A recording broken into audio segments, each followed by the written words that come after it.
Hello, welcome to THWG Gamer. I'm your host, Rob. That should all be working. I think it's all set up new. Hello, welcome to the show. Unfortunately, I'm waiting for my guest. I am waiting for my guest. I'm just going to hang out with you guys while we start the show. Right, so, hey, how you all doing? Rami Floyd, what up this weekend? He said, I lost every game at eggs on my Zinch list. Should I sell my toys and pick up knitting? Is that more my speed? I don't think you should. I think if you look at Heinrad, who, congratulations to Heinrad, what up? In the house, who did play this weekend, having won, I think, 2 games out of maybe 30 or 40 last year, ended up winning 3 this weekend. So he's already done really well. So if ever you're losing your games, don't stress. Just keep trying, working hard. Let's talk about Will for a moment. Oh, Chris is in the chat. I'm going to say hello to everyone. Let's talk about Will Rose, who's been playing his Tomb Kings for years, and ended up going 4-1 this weekend as well. So there's just loads of love. We're waiting for Mark the Late Man. So instead of just keeping you guys waiting, I'd like to try and get back to being on time at 7 p.m. every Monday and Thursday. So here I am in the house, just waiting on my bro. So what up, Colonel Cabbage? How's the Beastman? Gursey, Brad Glover, how are those conversions coming? Sinise, what up? Wolf Priest Carl by the thrice dangling orbs of Nurgle. Hello, hope you're well. Lofthammer, how are you today? Not drunk, I hope. Pat Vance, what up? K-Dread, good morning. And Serbitor, thanks for subscribing for 26 months. Thanks to everyone who subscribes to THWG Gamer and to everyone on the THWG Gamer Patreon. It's always a risky time for me when it comes around to the start of the month, see how many people have dropped their subscription or maybe added to the subscription. But if you're any of those two, thank you. Even if you just started supporting, or if you stopped supporting but did at one point, I just want to say a massive thank you for being on Patreon. What up, Wargaming Dad? How's the narrative videos going? Hope you well. Elka Reb, good up. Owen Jackson, who went this weekend. That's right. He went this weekend to Europe, which for us English people now is a bit of a nightmare. And ended up just like having a great time with Mark Wilson and Mr. Benjamin Sava. More on that later. Tomb King Tristan is talking about Will the Thrill Ride. Is that what you call any person who plays chariots for Tomb Kings? The Thrillers. I'm waiting for... No, we're just waiting for Mark the Wild Man, so I'm just going to keep checking my phone. So if I just look down for a minute, I apologise. Will Rose is a hero. Drashy Nibbles, thanks for subscribing for 9 months. I don't see you talking much in the chat, Drashy Nibbles, so you should say hi. And then Colonel Cabbage, good evening. So I hope you're all good. Before we get, obviously, the exciting news, I'm trying to calm it down. The exciting news is the Seraphon. We'll talk about that more in a moment. I was hoping to get some back and forth between me and my co-host who's not there. I'll show you. He's meant to be there. But he's meant to be there, but he's not there. So we're just going to go back to just me for a moment. I did hear about Stegadon Battle Line. I've heard a lot of things. I'm very excited. But we're going to be quiet for it about a moment. Then we're going to unload because it's just... Woohoo! Woohoo! Evening, Heinrad. I just spoke about you. Banana Timmy, how you doing? It. Ita? He's talking about the snakes. I think you come up with many more Warhammer band puns. Oh, nice. Thunderflux, did Saurus Guard always have shoulder pads? No, they never had shoulder pads, I don't think. I'm hoping maybe that's an upgrade pack that they're releasing. I doubt it, but that would be cool if they would. I got to the chopper. Thanks for subscribing. Evening, Rob. We'll see you talking about our Lord and Saviour Archaon this evening. I am, but only while the demons are going to come for him in a moment. Although they're not demons anymore. The Space Lizards. No longer demons, and therefore also not Bravery 10. Which is the worst news. Completely. Prefer to listen to those dulcet tones as Drashin involves. Good. All right. I don't know if my tones are dulcet. Heinrad just talked about me something good. I hope it was positive. It was just saying well done this weekend. And Crazy Horse, I hope the cruise was good. Mr. Teej, evening. Right. I'm going to need, if you are subscribing in the chat, I'm going to need you to use either the jet emoji for if you're excited about the Seraphon Battle Tome, and I'm going to need you to use the Grot Gang emoji if you're very, very excited about the Seraphon Battle Tome, because I'm all the way excited. I can't wait. I could do some quick wish listing while I'm waiting for Mark. I'd really like it if Mark just derails the whole show by not turning up. It's like a terrible date where someone just doesn't arrive. We're getting a lot of jet, so people are just excited. But Elka, Reb and Guernsey are very excited. El Capitan WS10, good evening. Welcome to the show. Tomb King Tristan, very excited. Grot ganging it up, and Urta's just a bit excited. Let's talk about it for a moment. So when the Seraphon were first released, just talk about dinosaurs instead. I'm up. Scrutiny Hugh will be very excited, just like me. I am very excited. Oh, Colonel Cabbage, thanks for subscribing for 2 years. Happy birthday. Run a doubles tournament this weekend, says Colonel Cabbage. Was great fun. Trying to organise more events this year. We'll let you know in case you fancy a fun weekend. Please do. Got some very exciting events this weekend. Umir, our second Swedish event of the year. We're going to be doing some Warhammers, but we'll be live streaming that as opposed to anything else. And then Summer Bobo is not long away. Very exciting, very exciting. But one of my teammates, Gabe Huddlestone, also performed very well this weekend after seeing him perform very well at Sheffield Slaughter. And I'm going to be going with him and a couple of other compatriots to a team event soon. And this weekend, there is the WS10 team event happening live in the Midlands. Who will win the best team? Because it's a WS10 team event, I don't imagine for any instance that it's going to be who's the best gamer. It's just going to be who's the most fun. Tuku says now he's Hein Raddad. Rad. Yes. Hein Rad, congratulations on winning. If you guys haven't listened to the show or new to the show, or maybe you just haven't been paying attention, that's fine. Hein Rad's had a very tough 2 years playing Age of Sigmar, and he was just, he was a bit bummed out with himself and the game, I think, maybe a little bit, especially as he was running things like Daughters of Cain and not doing particularly well with them. And it was a bit of a joke in the stats, and that was a bit mean. However, Heinrad this weekend has absolutely hammered it and gone 3-2. Now, when we get to talking about the events later, we'll talk about all these events that happen around the world and who ended up winning the events. For some reason, people, that's all that it's about. But for one guy to go 3-2 and it to have made his day, I think we should all applaud the persistence and the perseverance it's taken to do something so excellent. So well done. I think you should just feel like you are just the best. Lofthammer and Kids with SIDS is not excited. I repeat, not excited about Seraphon. Well, you can leave today. That's all I can tell you.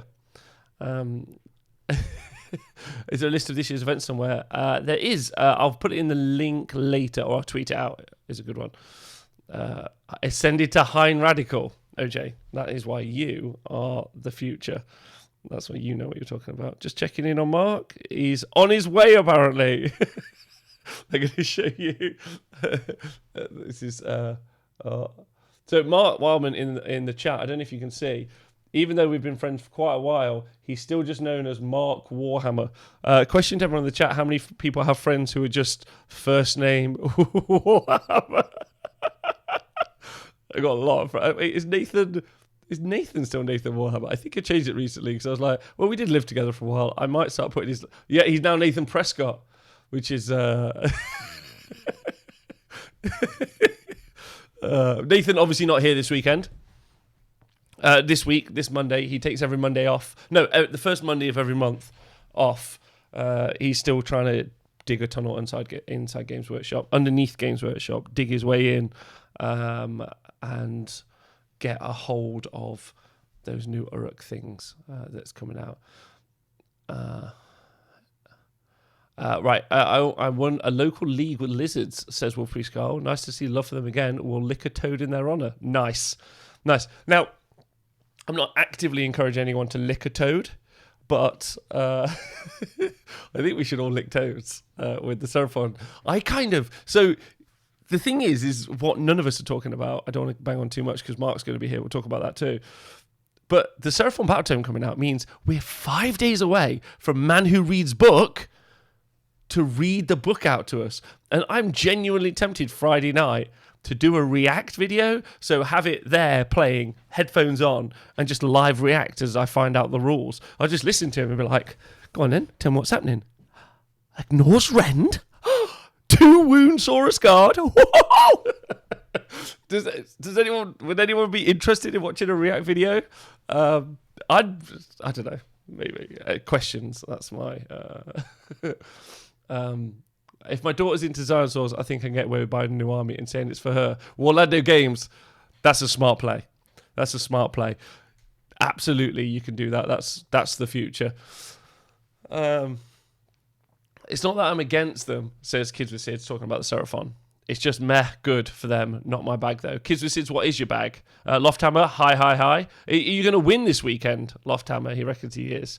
And Elkareb, thanks for donating 100 bits. And then dig the tunnel, get all the sweet grots. I agree. Oh, I've missed so much. I paused the chat and it's just gone wrong. Fuck. Yeah, the new Uruk things. There's a new Uruk Warcry band. Has anyone seen that? That looks pretty rad. Excited to hear this Archaon rundown tonight. We're building my Archaon as I listen. Tim's Wheelbarrow. Good. Okay. Rob, what should I do about Tzeentch? Bone Reapers, Fire Slayers, Deerkin Cities as Khorne. Muntani. I actually have been writing Khorne lists today. I had to read a bunch of the allegiances because Archaon's got 6 allegiances he can be in. So it's been a bit of a nightmare. It's taken me most of the day, and I still don't think it's going to be perfect, but I'm going to give it a good old crack. But the Khorne's got some really strong answers, I think, and you're going to hate this, but you can ally in some stuff, right? So we'll start there and say you can ally in some stuff. One of the things that you don't have with with Khorne is range, like particularly long range, and you can always ally in some Flamers of Tzeentch, and they're very good even as allies. So I would do that. That would be pretty rad. So there's those as options, or you could play Legions of Chaos Ascendant because I think that they are wicked, and you can put in a whole bunch of Khorne demon stuff in there, and then use that, so the whole army gets a 6+ DPR, and you can potentially summon a bunch of things. So that's really good. I really, really like that. I think actually the Bloodthirster route, as much as you see some people do okay with Bloodthirsters, I actually think that that's the wrong way to go. Because it's a lot of points in one model that can hold an objective that can die pretty easy. I would definitely go for Skull. If you don't want to go demons and go maybe mixed demons, then I'd put Khorne stuff, and I would focus on Skull Crushers because they're ridiculous. 5 wounds each with a 3-up save. You can use Brass Skin. It's not called that, but you can give them another +1 save. So it's 2+ save. They are just going to tank the earth. Super into them. Okay, so I hope that I'm going to do some more Khorne stuff actually, because I've got a whole Khorne army. I've got like a whole Khorne Mortals and Demons army. I built and painted. I'm getting back on the playing. There's about 6 weeks off from building any. Oh, hold on. Hello, Mark Wildman, my friend. How are you? I'm here, my friend. You okay, I'll come get you. 1 moment. All right, I'm going to have to come back. Gentlemen, I'm going to pause the mic, but I'll still be live. I'll be back in 1 moment. Love you all. Talk amongst yourselves. Just get to know each other. Where you're from, where you're based, and what armies are you playing. Leave it in the chat and then talk to each other.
Yeah, it's a bit snug. You need to get towards the microphone. That's how it works. Right, Just pull yourself forward. yeah. Pull yourself forward. I just unplug it. This is it. Just and it's kind of in your way, in your face. So pull it down a little bit, and you've got to talk in. It's just like, go. There we go. Are we actually live now or not?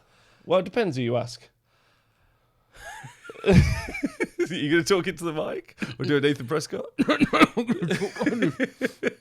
going to piss you off just like I pissed Ben Curry off for 5 years by talking like this constantly. That's fine with me. It doesn't stress me out at all.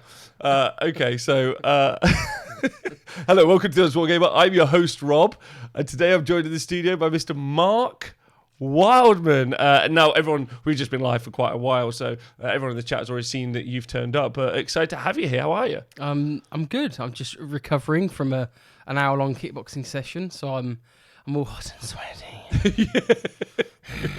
Okay, awkward. Yep. So How I guess roll. Mark is late because you're playing the Final Fantasy VII demo. Is that correct? Well, no, but I can't. Can you see? I put this on purpose. I don't know if you can see it. You or can not. see it. I can't see You it. can see it. I did this in homage for Homage.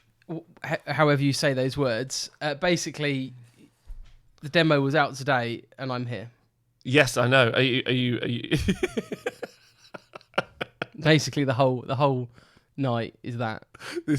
You'd much rather be that. Thankfully, we arranged this. I'm just going to be really vacant, and I'll be like, Apparently, it only takes like 10 to 15 minutes to complete the demo. oh so. right, okay, no, yeah, that's all good. Okay. I love much it. Much I love like it, our but- love lives. Short and to the point is what I'm trying to say. Oh, cute. So if you are listening to the podcast, make sure you stay hydrated. I just want to say a big shout out to everyone who is on Twitch right now live. There's a whole bunch of people. There's Heinrad, who went 3-2 this weekend after losing quite prodigiously for several years. Heinrad. Bucket Ninjas in the chat. Owen Jackson, the man, the myth, the legend himself. Sounds weird. I mean, you met him. You know who he is. I know, that's why I'm insulting him, you idiot. Okay. Jesus Christ, speed up, dickhead.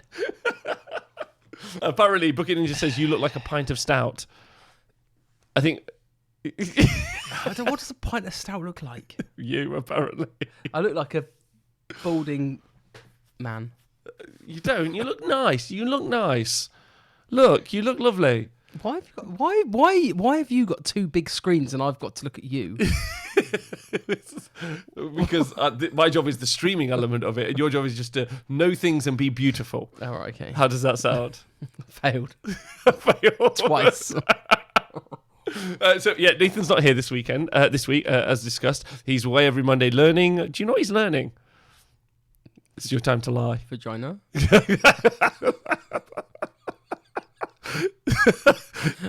Close. What's he learning? Who knows? So he's not here. Everyone on Twitch is here. I want to say big shout out to you guys like Cub7 who just subscribed, and a Budtastic Guy. Our voice of the T Sports Network is Mr. Budtastic Guy. The T Sports Network. Welcome to the. That's his voice. Yeah, so, Is that him? Yeah, that's him. I can do A a little much, I can do a celebrity. much better voice than that. What? Yeah. And then Retisanti. So today, and thank you to everyone on the THWG Gamer Patreon helping us do this for a living, which is what we want to do. So today we're going to be talking about events that happened at the weekend. God, I couldn't keep track. And results. What, there were too many events? I was just like, I'm pretty sure Ben Curry was in Australia playing a game at one point, and then people in Australia were like in America. I couldn't keep track of them. It was a bit much. It was great. It was brilliant. Okay. There was a lot of Warhammer this It was weekend. just mind blowing. There was loads of 2 days, quite a few 1 days as well. So there's Warhammer all over the world, which is great. I got some event results and lists to talk about. We're obviously going to talk about the news, what's some releases and some hot gossip, which will be the first bit. And then yes. and then Talk about that. and then you and me we're going to do a rundown, or we're going to try our hardest to do a rundown on probably the most complicated model you can use in Age of Sigmar, Great. Archaon. I can't put him down. What you call Archaon? I tried to do a Slaves to Darkness this without Archaon, and I was just like, I'm bored without Archaon. I just love playing with him, which is so not like me when it comes to Warhammer. I'm like yesteryear, When I were a lad, when I was a young man back at farm, during what? we had all our men on square bases. When I used to lick lead. We rolled 6 dice and someone won a game. This is true. This isn't lies. I used to be like proper ADHD when it came to Warhammer, and I'd be like, 1 week I'd have this army, 1 week so for me to stick with like one army / one model for nearly 18 months now, and I'm still like, if I put him down, I'm like, it's not him, is it? Can't not play with him. I think which is exactly why we're going to discuss him. I think on the show, because I think there's loads, and we probably won't touch on. We'll try and touch on almost everything, but he can be inside 6 allegiances. Yeah. It's just bonkers, and that's not including if you do some Beast of Chaos stuff and put into any of the other allegiances that are available. So. Genuinely quite exciting, and also I want to get your feedback and everyone else in the Twitch's feedback, whether or not, for some people jumping into the hobby, actually buying Archaon first and then building stuff around him might be a great way to kind of like go, right? It's a consistent piece that you can use in a whole bunch of armies, right? Yeah. So that's what we're going to talk about. That's going to be the day, if that's okay with you. But first off, before we do anything, how are you? Have you been? How's Mark? I'm on the mend. Okay, you were not coronavirus? I reckon so. Okay.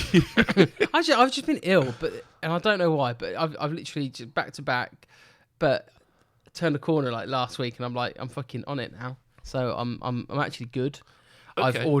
I've ordered new toys to make my Sephiron army, or whatever they're called. Sephiron.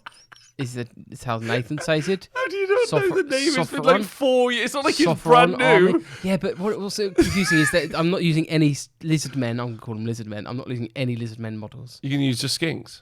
No. Tyranids and Necrons. Oh, are you going to do like a whole bunch of conversions? Yeah, I'm doing it's my next hobby project. And most people won't know that Mark's also a prodigious 40k player. So I feel like Mark is doing I'm having 2 armies at once job. It's about 4 at the moment. Damn it, he's revealed my secret. So you're going to make a Seraphon army out of Tyranids? And Necrons. Yeah. Mechanids. Yeah, I need to think of a name for them. But yeah, I mean, I did a what did I call them? Nidrophons? No. Nidrophons? So famously, some of you may not have followed, but there was a point where Mark got incredibly salty because once he wasn't allowed to take a unit of... They were like 14 different units at once. Axes for Lances is the joke. But wasn't able to take a unit to Warhammer World Heat because they were too converted. Because they had axes and not lances. Because they had axes, not lances, and Mark was triggered for a good whole 18 months. And the rest. Still to still this. Still. The line was, if Games Workshop ever produce a really cool unit of elves wielding axes, I can take them. Well, maybe they will, because actually in some of the Games Workshop artwork we've seen for the Lumineth Realm Lords, there's actually a axe-based unit that haven't been released yet. Ooh. Yes, we haven't seen pictures for those. I bet mine will be on the wrong bases, so they're fucked. Agreed. So Matani says, my experience with Archaon, great unit, Mulcher, horrible at fighting characters, 1v laws. Well, so we'll talk about Archaon later, yeah? But, feel free to chat amongst yourselves while we're live. Budtastic Guy says Serenids? Feeling that name? Or Xenocrons? Xenocrons? Xenorons. I like it. I mean, we're gonna record all of that and review it. Okay. I need a name for them. Xenocrons is sick, Owen Jackson reckons. Xenocrons. Okay. Well, so should we start there with the news of the Seraphon release? Yeah, let's do it. Obviously, Games Workshop announced so they're on pre-order this weekend, which means Man Who Reads Book will be reading it Friday night. Oh, I love Man Who Reads Book. Fucking love him. I actually might come into the studio and do a live react video. So just watch. Because that is where all the internet's about now, isn't it? It's just watching other people react to videos that are on the internet. That's where money is. I mean, all of this T-Sports bollocks that you're doing and podcasting, you just need to do reactional videos. That's all I'm going to do. That's all you need to do. Just react videos. Yeah. That's where you what? That's what the internet. I mean, is it's now. quite a long react. Like most time, like if you react to like a rapper's song, that's like 3 minutes. And honestly, when you watch those react videos, they're still 10 minutes long because it's like 2.5 minutes of like, yeah, welcome to the show. What up? Yeah. Hit subscribe. Yeah. So there's that, but this isn't that because it would be, it's quite a long react. It's an hour and a half of. They're like, Oh wait, reroll once. Oh fuck. Basically, you're just repeating what he says. Have you seen? There's a React video on YouTube from the Astartes thing on the YouTube 4-parter Astartes thing. Yeah. It's like 3 black guys like they do like computer games and stuff like that, but they're proper like in the hood. And Mark showing his cultural. I am indeed cultural training at work in the hood. And but literally, they're watching. It's like these 3. You are so terrible. It's a great reactional video because it's like these 3 black guys just like responding like, put the next one on, put the next one on. Yeah, no, I've seen it. Absolutely loving it. They are loving it. They're like, oh, this is the best thing ever. Which is exactly what I want to do. But so I might do that because I'm excited is the long story short on it because now you might not know this, Mark, because we didn't know each other particularly well at that point, but my very first independent event ever was Blood and Glory like 5 or 6 years ago, and to that I took Lord Croak, a bunch of skink priests and a Seraphon army with some temple guard, and I was so they were my 8th edition army. Just re-roll a little bit. Yeah, our first game we played together. Oh yeah, in Age of Sigmar was Tomb Kings versus Seraphon. It was Tomb Kings versus Seraphon, and then that was when I did you with the Ripperdactyls. Yeah, and I was just like, oh, this is. I think you took 3 Ripperdactyls, and I took 3 because it was when there was no points. Yeah, and you took 3 Ripperdactyls, and I took 3 Ushabti. Yeah, and I was like, yeah, they're both on the same size base. They've both got the same wounds. I'm sure that they would be equal in ability and skill. So, however, you might not know. So, the Ushbati are quite good when they go into cover. But if you put a Blot Toad with 3 Ripperdactyls pre-GHB, where you could just create infinite attacks, you had the best time. Yeah, you had the best time. Do you remember that time when we played at a tournament in Age of Sigmar and I charged your Malekith with a 2-up rerollable save, halving all wounds he ever takes? Yeah. And I think was he left on 1 wound? No, and I hit him with 24 Ripperdactyls. That's so ridiculous. And it honestly took us about 45 minutes to roll out the attack phase and the save phase. And after it, I wish someone had filmed it because after it was just like 1 wound he took. No, he wasn't down to 1 wound. I thought he was left on 1 wound. No, he took like 1 wound, and you were like, "Why did we do this?" Because I think he had a 2-up rerollable save, didn't he? Because he was like in cover. It's like when monsters could get cover and Arcane Shield added to your save, so he had I can remember that. It was amazing. And then I hit him with Lord Croak 3 times and you hated it. I can't remember. It was really fun. So anyway, I only remember the Ripperdactyl bit. So I'm super hyped. So today, they've released an article, Games Workshop released an article. Well, let's get to yesterday. They've announced it's going to be on pre-order, so this Friday, Manu Reed's book will rebook, which means we'll find out all the rules. So this time next Monday, if I get all of the information in time, might be able to do a review show. Super exciting. Beside myself, basically. However, they've also announced that we're pretty certain there's going to be no endless spells because they haven't showcased any, but they have shown that there's going to be like a ziggurat. Temple, yeah. What's cool about the ziggurat, actually, number 1, you can garrison your units, your Skink Star Priest inside of it. It's pretty cool. That's cool. I like the sound of that. I like the idea of that. And also, you can build the ziggurat 2 ways, so it's like multi-sided. You could either have it with all the vines on the outside, so it's all like destroyed and like a bit like overgrown, or you can have one where it's like all brand new and clean and stuff. Oh, nice. Yeah, I think that's actually quite cool. Yeah. It's quite cool having an old army getting a terrain feature, because like a lot of like the cities, Slanesh, they were missed out, weren't they, on a terrain piece? Yes. Can't remember. Don't know if a new. No, Slanesh got a terrain piece. They got not the Slanesh. Slaves to Darkness. Sorry. Slaves to Darkness didn't, but they did get the Demon Rift, which will be in every book ever. Yeah. Yeah. It's quite cool. It's very cool. We'll talk more about that. Unless you're Archaon, then you don't give a shit. Sorry. It's going to be the story. It's all right. It's a cool story, bro. Cool story. So you get bring your shit and I will wreck it. So it's a pretty big terrain piece, though. And ability to garrison is cool. I'm not 100% certain if that means you can also put something on top of it so you can get cover. But we'll see. It doesn't look like a piece of terrain that is friendly to place models upon for cover. No, it doesn't. It also did describe that in the article that what it does is it blows up or it affects terrain around you, so like turns it into deadly terrain potentially, or maybe. I know sets they it on started fire. doing that because they did it with Slaves to Darkness with Demon Princes, the spoilers. Yeah, but that makes sense. That makes sense because Chaos literally, like, I mean, if you play Total War, they have a really good mechanic where they like burn the ground, don't they? And it becomes no, I more like it. Chaosified. I like I it. think that's really cool. The Seraphon doing it is a bit like. It's what the law says. Right, whatever the fuck they want, mate. Well, that's great segue into today. They've released the article on the law. I've not read it because I've been really busy at work, and then I literally came straight to Skipbox. No, that's fine. Well, I get to tell you. So. This is my reactionary video. Yeah, get ready for the react. Are you excited? So there's been the big question on whether or not they're demons. Yes. Or their actual blood Space and demons. scale. Yeah, space demons or like manifestation. So the previous narrative was that they were the only things so the old world got destroyed. Yeah. Poof. But before it got destroyed, all of the temples, which turned out were spaceships. Yeah, sure.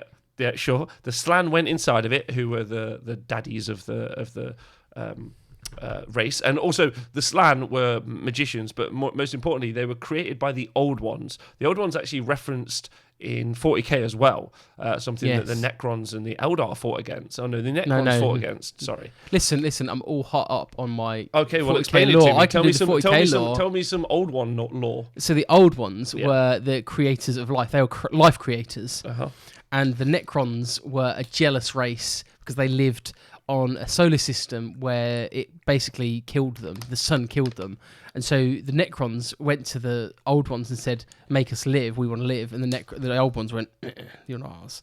So that's when the Necrons got jealous and tried to fight the Old Ones. And then the Old Ones went, we're super powerful, get back in your cage. Went back in their cage and then noticed in their sun there was this Catan they started a Catan, which was like an all-powerful being, and the Catan made the Necrons, gave all the knowledge to make the Necrons as they are, and the Necrons fought the Old Ones. The Eldar, the Orcs, and the humans, technically, were weapons created by the Old Ones to fight the Necrons. There we go. Okay. There we go. And then also the Seraphon were created as well by the Old Ones. There's that's question their is whether narrative. because it's whether or not there's a crossover actually, because there's all lots of theories about it. It could be actually. different Old Ones. Could be. There's I've been listening to loads of lore YouTube channels, and there's a guy called Luton09. He's really very good. He's got a 3-part series of the Emperor, and I love listening to it. It's so good. But there's another guy called Major Kill. Now he's Australian crass, and I love him to pieces. He has recently done a video about are they linked? Are the two worlds linked? And he's got some interesting theories that he's sort of like basically the Warhammer world is effectively like a pocket universe within the warp. And that's quite interesting. Very interesting. And where they've got some links actually. So if you check out him, he talks about. And of course, the most obvious link that we know of was during the End Times when we actually saw a Grey Knight in one of the End Times books. Yeah, that got sort of again. Major Kill mentions actually about that they potentially it being what's his name? Who's the head Grey Knight dude? At the moment, I don't remember.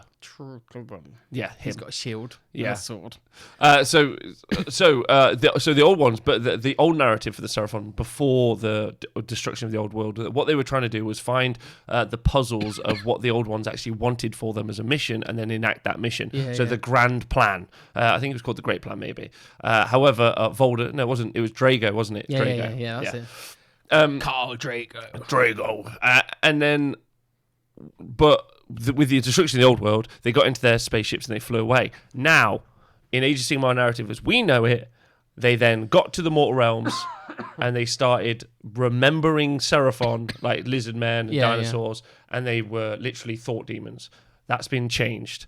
On their flight over, they had a bunch of Saurus and Skinks and Segadons and everything else. They like cryogenically froze them basically, and then Dracothian, the big sky dragon. Yeah, exactly. He breathed new life into all of their temple ships, brought them back. They now form a kind of floating city above Azir. So Azerheim, which you guys might know is where Sigmar is located. They float above there.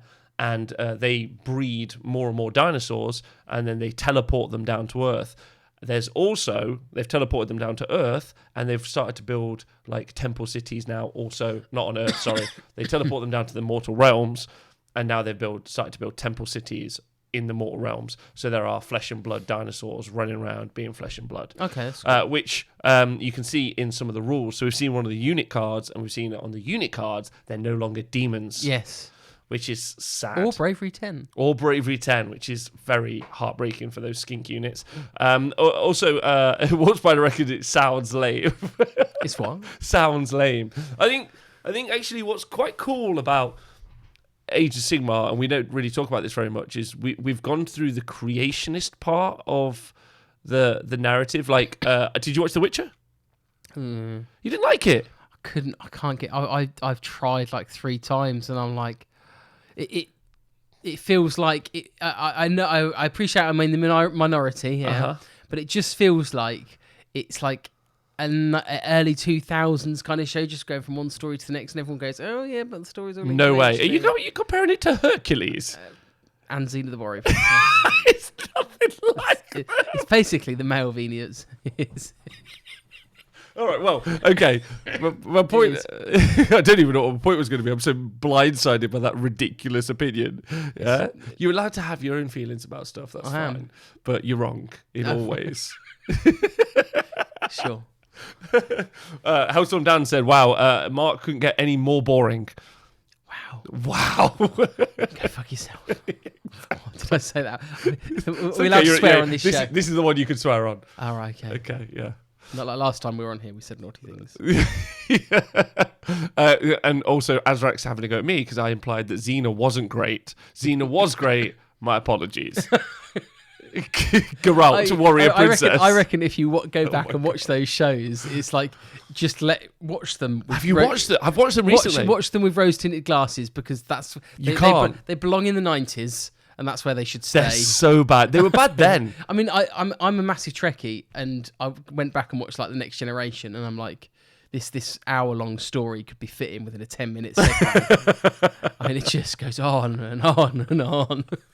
And they did like 8 seasons of this shit. Oh, I remember what my point was. Okay, well, my point was that in The Witcher, all of there's a scene where they start talking. This is no real spoilers. They start talking about the destruction of the elven races in the past, who once taught magic to men. Yeah. I think I got to that bit. Yeah. So, but in Age of Sigmar, we have lived through. So the Age of Myth, like when Age of Sigmar started, the Age of Myth had already happened, but we are in the time of gods, and they're not so like Dracothian like breathing life into these starships is pretty far-fetched, but I quite like the idea that maybe we'll move to a point that's maybe Dracothian sounds like an old one.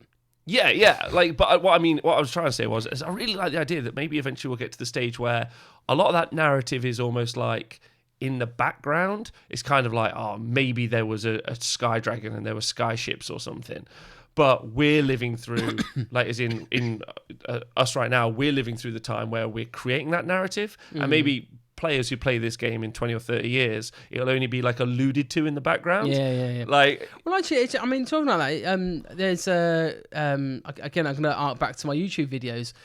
Luton talks about one video about Rogue Trader, 40k one, and about the bits in that storyline and what was like Zotes and Gene Stealers back in Rogue Trader, and like the stories have changed quite significantly from what they were once to what they are now. So it's not unheard of that Games Workshop can change the lore to what they desired when they have more time to think about it. Especially when they created Age of Sigmar, they were like, damn it, we've got 15 army books we need to make lore for. Yeah. We want to do really in-depth lore, but for all the will in the world, you're not going to get the story spot on straight away. And it's all of the development. You look at like the way of 40k and everything like that.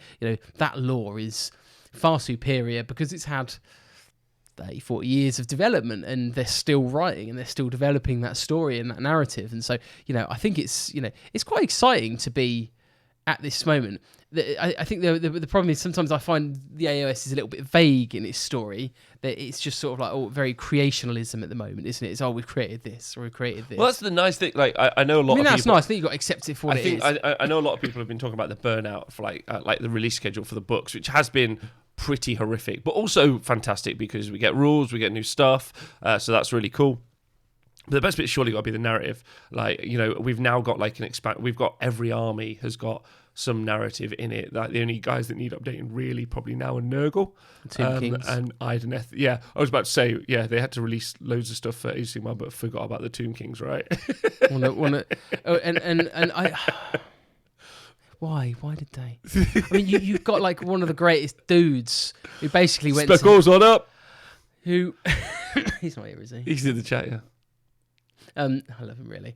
When you got like Cetra, Cetra's just this figurehead of like undead, and you know you could have created so much narrative. So he's called Catacross now. No, he's not, because Cetra was mentioned as being a Stormcast.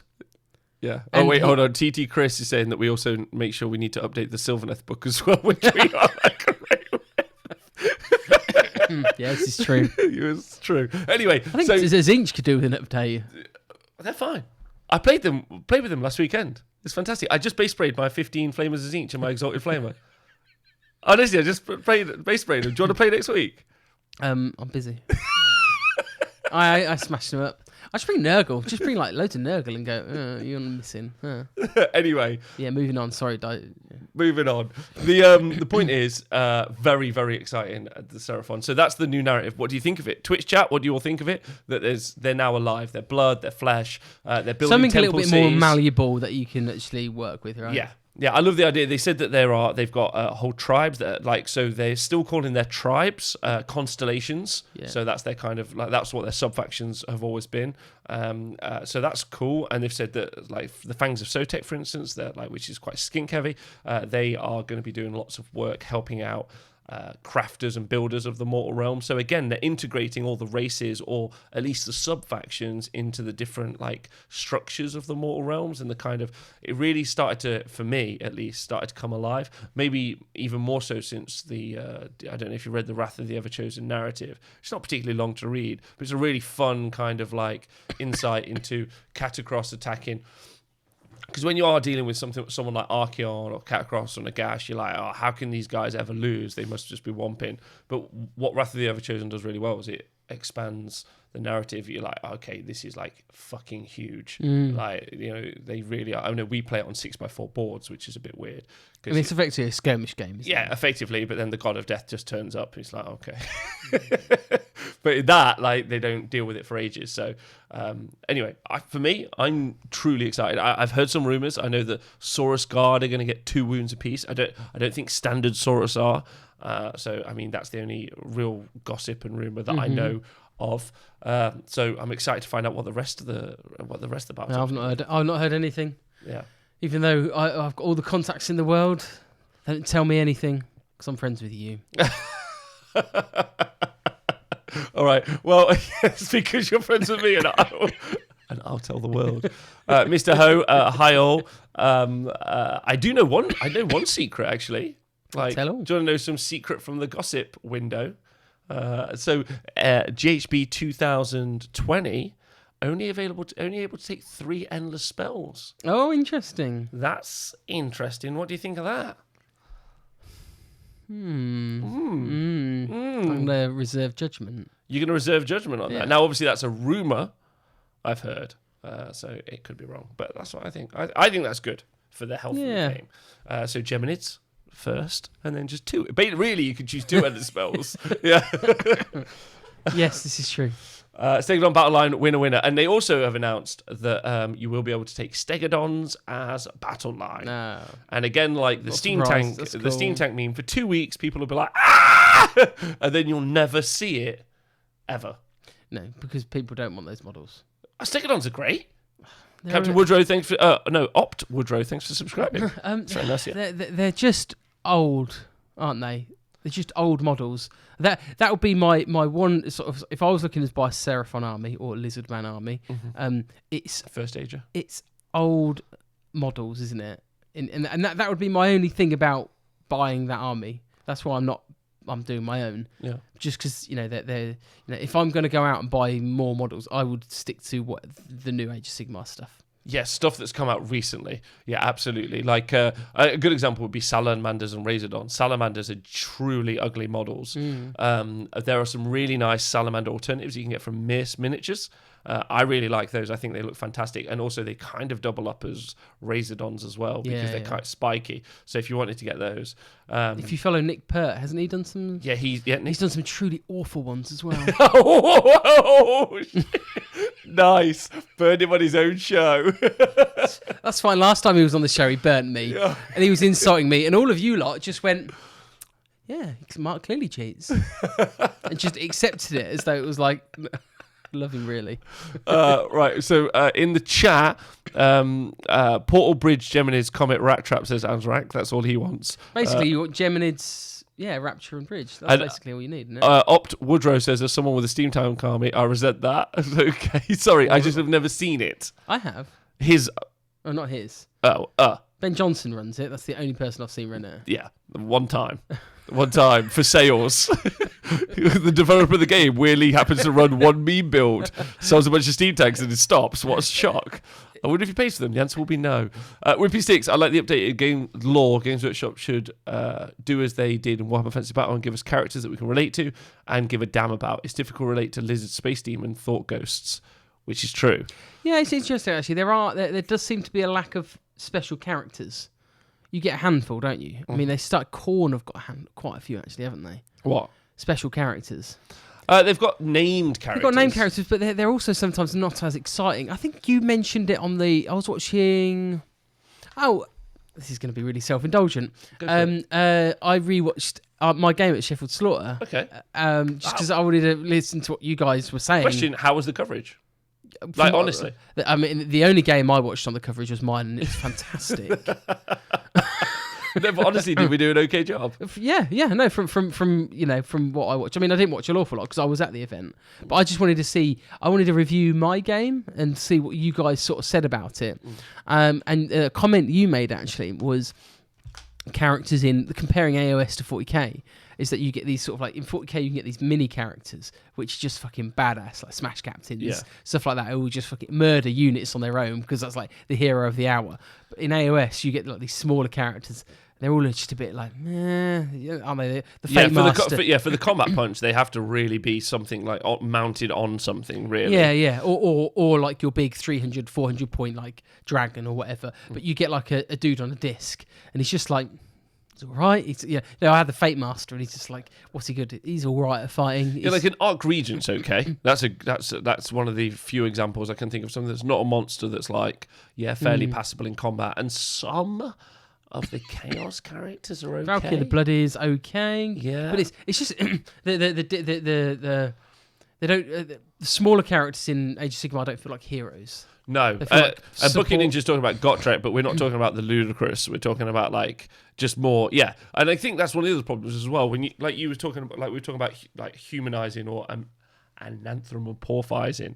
That's definitely wrong. It's a good word. I like made up words. A character you're gonna want, like for instance, Saurus Oldblood.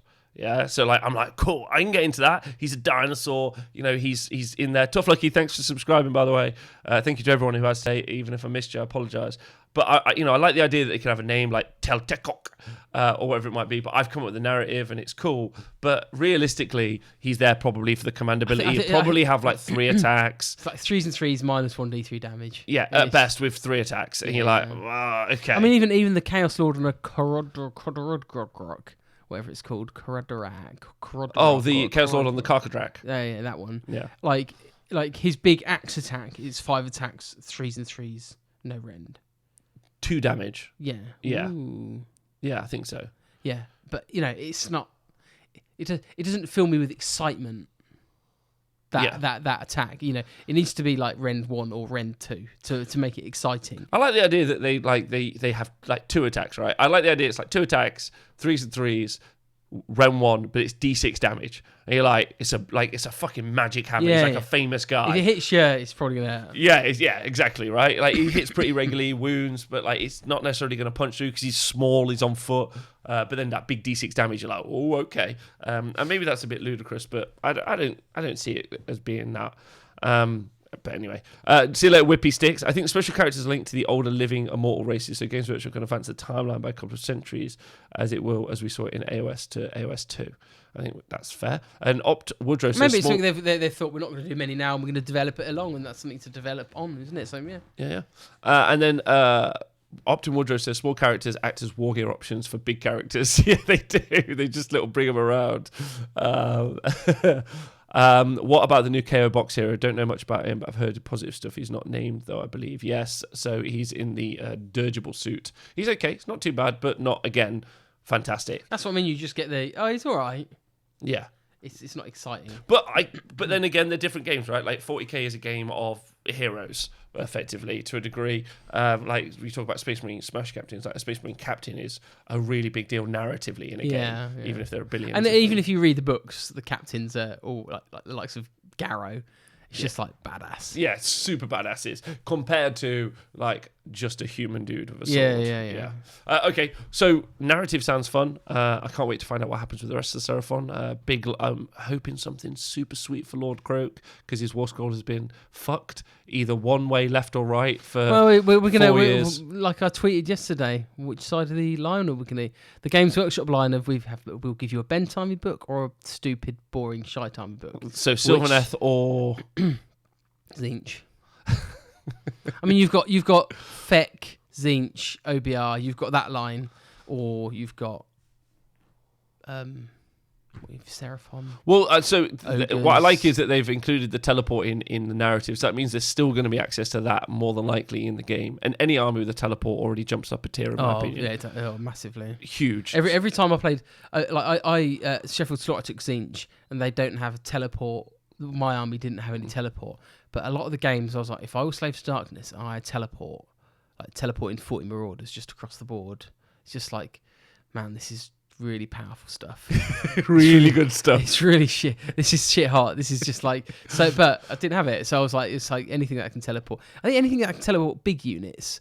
Like I'm my like next Grots. Yeah. I know I keep talking about 40k, but the concept's still the same.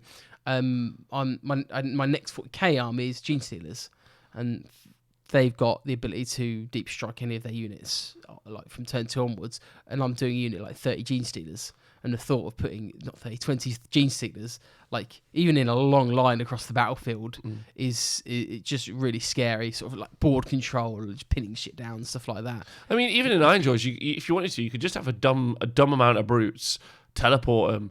Give them +1 damage, teleport them, and just be like having like a chuckle. The big problem is, in comparison to 40k, is very hard to clear chaff screens at the range that you would want. So there's teleports that we end up getting, which end up being 9 inches away, even with rerolls, even with +3 to charge if it's Stormcast, which obviously isn't very much anymore, but obviously we see with Eels.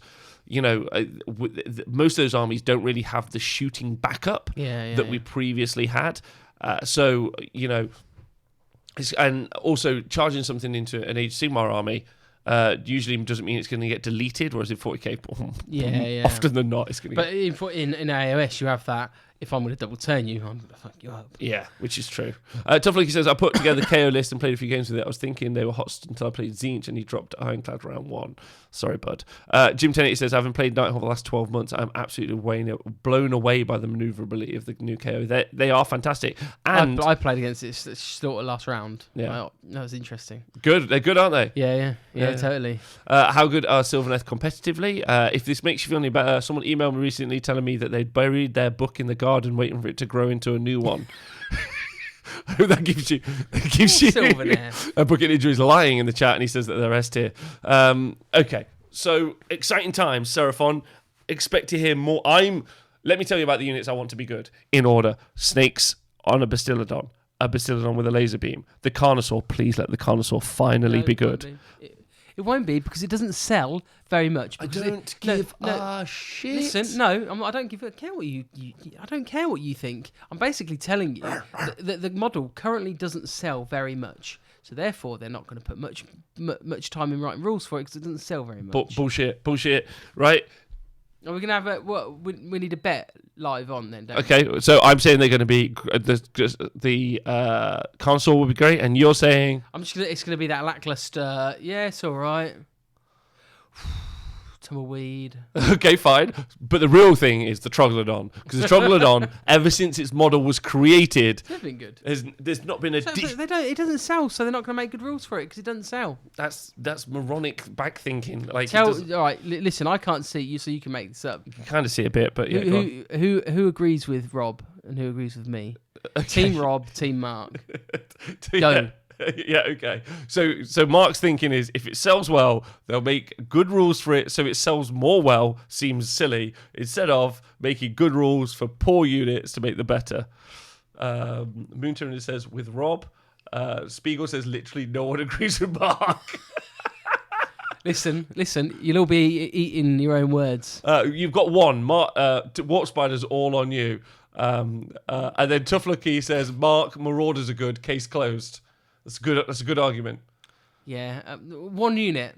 No. Marauders were already a unit you took all the time anyway. No, they weren't. Yes, they were. You had 16 Marauders in every army they've ever seen.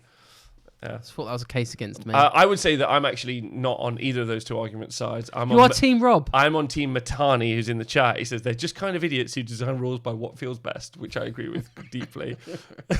But then Speckles has made the correct decision in the chat. No, he hasn't. Please make the Dreadsaurian good.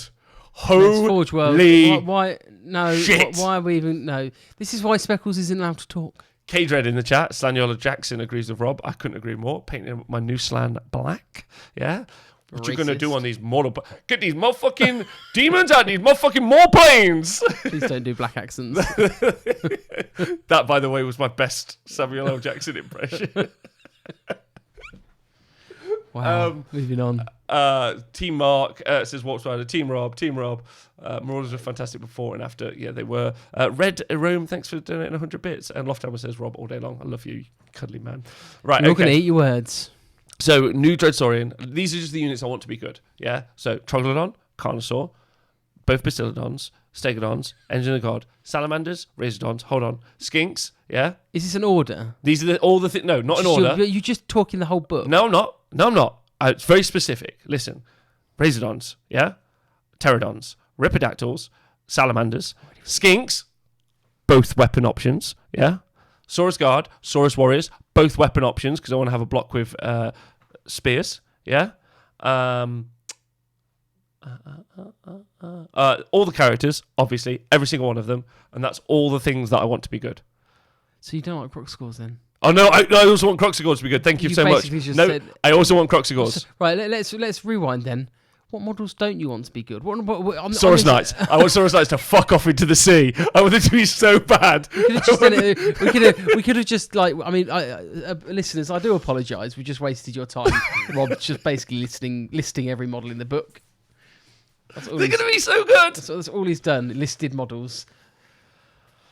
When you could have just listed one model instead. Yeah, I want them to burn Saurus Knights. I want them to never have existed.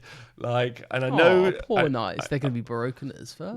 If they make them the good shit, I will convert them. I'll have two Saurus like holding spears together. I'll be like, these are my Saurus Knights. Yeah, one dinosaur riding another dinosaur. Or just a really dark Saurus because it's in the nighttime. Yeah, nice. This is the sort of thinking we need. See, I just want Skinks, Croxigor, and Slan because that's what I have modelling ideas for currently. Oh no, and an Engine of the Gods. That's basically my modelling ideas, and that's what I brought. So if you've played Total War, they've got a giant salamander, like a giant one. I definitely want them to make that model. Amazing. Like, and also just like be a dick about it. Like make a Pterodon rider character, make a Ripidactyl character rider, make a Slan, make a name Slan that's not just Croak. You know, just like have them, you paint them different colours. Let's go fucking wild. You know, like they're not though, are they? They should though. They've not, apart from the terrain piece, they've not announced any new models. No, they haven't. It's okay. Listen, if anyone's listened to the show before, go and buy all your. If anyone's going to rag on them for it, it's definitely going to be me. So join in next week. Yep. Rob spent his entire life ragging on the hobby he loves. Interesting. No, I've been defending the hobby I love. It's very different. Yeah. My back is full of arrows. Yeah, shielding shielding the community from the slings and arrows of righteous injustice. Talking about that, let's talk about some event results from the weekend. Anyone got anything else? You got anything else to say about Seraphon? No, move on. Okay. Kadro says, I want Saurus Knights, but as a Wanderers player, he clearly doesn't know what he's talking about. Yeah. What player? Oh, yeah, they also announced some new Star Collecting boxes. There's one with only skinks. It's kind of cool. So it's got skinks and it's got it's fine. It's fine. There's also a Daughters of Cain one, which the joke is that it doesn't include any witch elves because even Games Workshop can't afford to put witch elves in their Star Collecting box. You can. No, so that's good. It's got like a cauldron. It looks amazing because it's got like a cauldron of blood, but it's not. It's the other one. It's the Bloodrack Shrine. Bloodrack Shrine, and then it's got the Avatar separate. It's got the Blood Witch separate. It's all in that one set. But it's all just in that one set. And then it's got 3 Meliusai. £85. Buy this box set. Interesting. And then yes, there's that, and then there's another one. There's a Gits one. Now I know the Gits chat are a little bit. Is it like a bit random? Like? Yeah, it's very random because it's got like 3 Boingrot. No, it's got a unit of Boingrots. It's got no Boingrot. Sorry, it's got Squig Herd. It's got 3 Rock Troggoths. And Redim, thanks for donating 300 bits to the show. But what's funny is a lot of the guys in the Git chat are like, there's no synergy here. Which, if you look at the box they also released at Christmas, there was also 0 synergy. There was like 5 Fanatics in that box and no unit inside the box that you could put Fanatics inside of. Just deploy them. Let's get out of that tumbleweed. But they're still so they're less. So they're definitely boxes. They're Start Collecting boxes which are they are not what we've seen previously, where they're a good jump off point for building an army. Yeah. What they are instead is a random collection of models from that army, so you have to go and buy the other bits. So more in line with what and they used to be. I mean, I can remember. I mean, interestingly, how that's changed. I can remember being a kid, and one Christmas I got the £100 High Elf army box, and it was nice. It was an army in a box. And I remember that Christmas. Oh my God, how excited was I for that Christmas? An entire High Elf army in one box. It's great. Rad. Yeah. It's good. They should just do that. They should just buy a box in an army.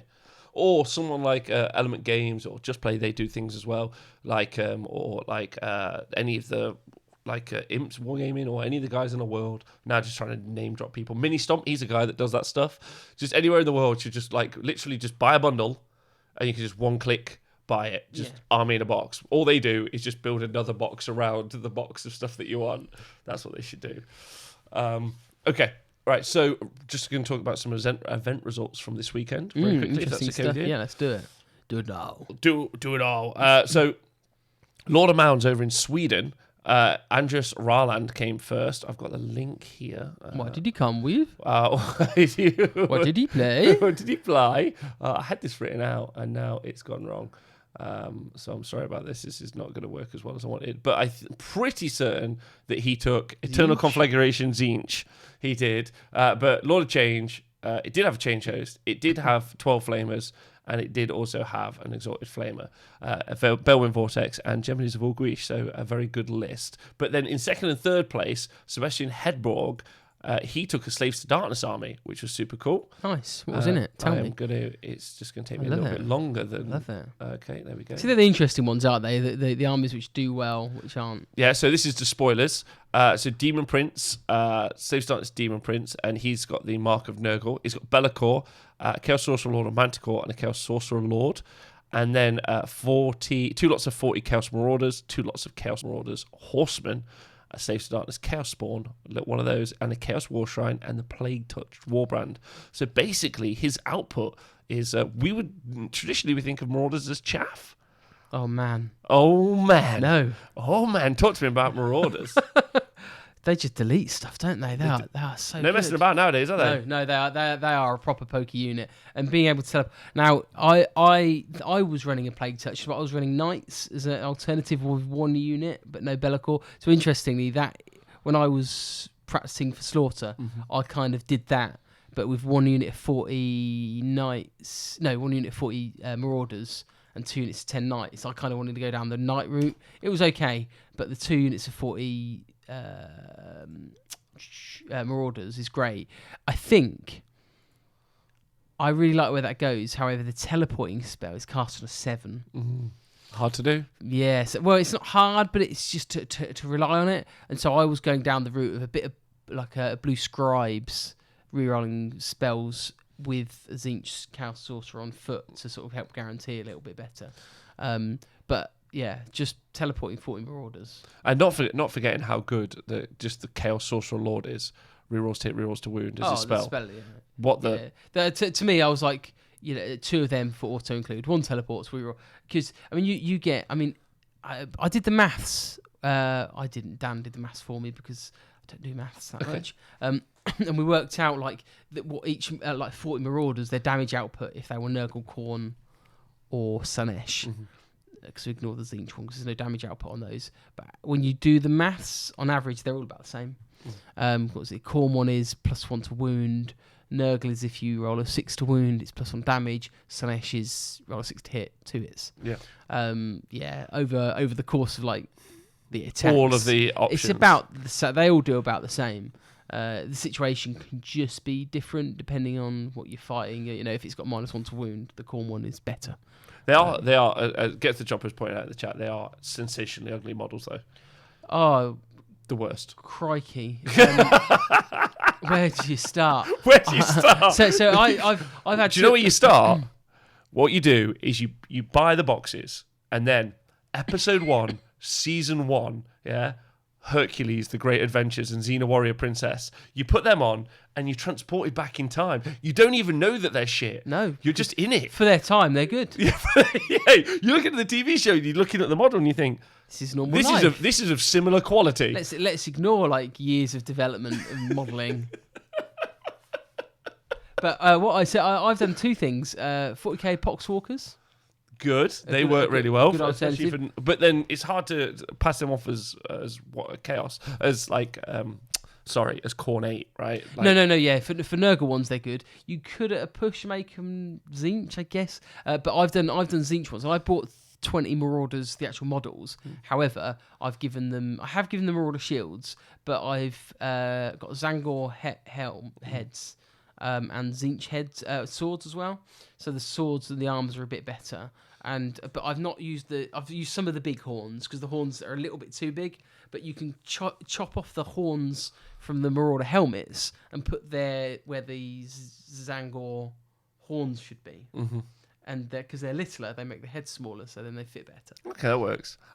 For me, if I had the money, I think the clear option is to buy a couple of those Warcry warbands, like Iron Golems. Oh yeah, totally. Iron Golems, but you don't buy like 200 boxes of the same one. You just have a unit of 40 and they're all Iron Golems. You have another unit, they're Splintered Fang. You have another unit and they're whatever. And that's still very expensive units, don't get me wrong. But it would look awesome. Yeah. And also, I was going to do exactly that, but then I was just like, the cost. It's very expensive, very expensive. And I'm sure that's what they've intended. Also, they come on odd bases. Like if you like Untamed Beasts, one unit's on a 40mm base, a couple on 32s. I think you could mix it. You could fix that easy enough. I don't think it's too much of an issue. Yeah. And then in third place, Pontus Krontoft. Yeah. Great name. Very Swedish. Saves Darkness, Legion Ravagers. Yeah. So he's got a Chaos Lord on Karkadrak, a Chaos Sorcerer Lord on Manticore, Chaos Sorcerer Lord, the Undivided, by the way.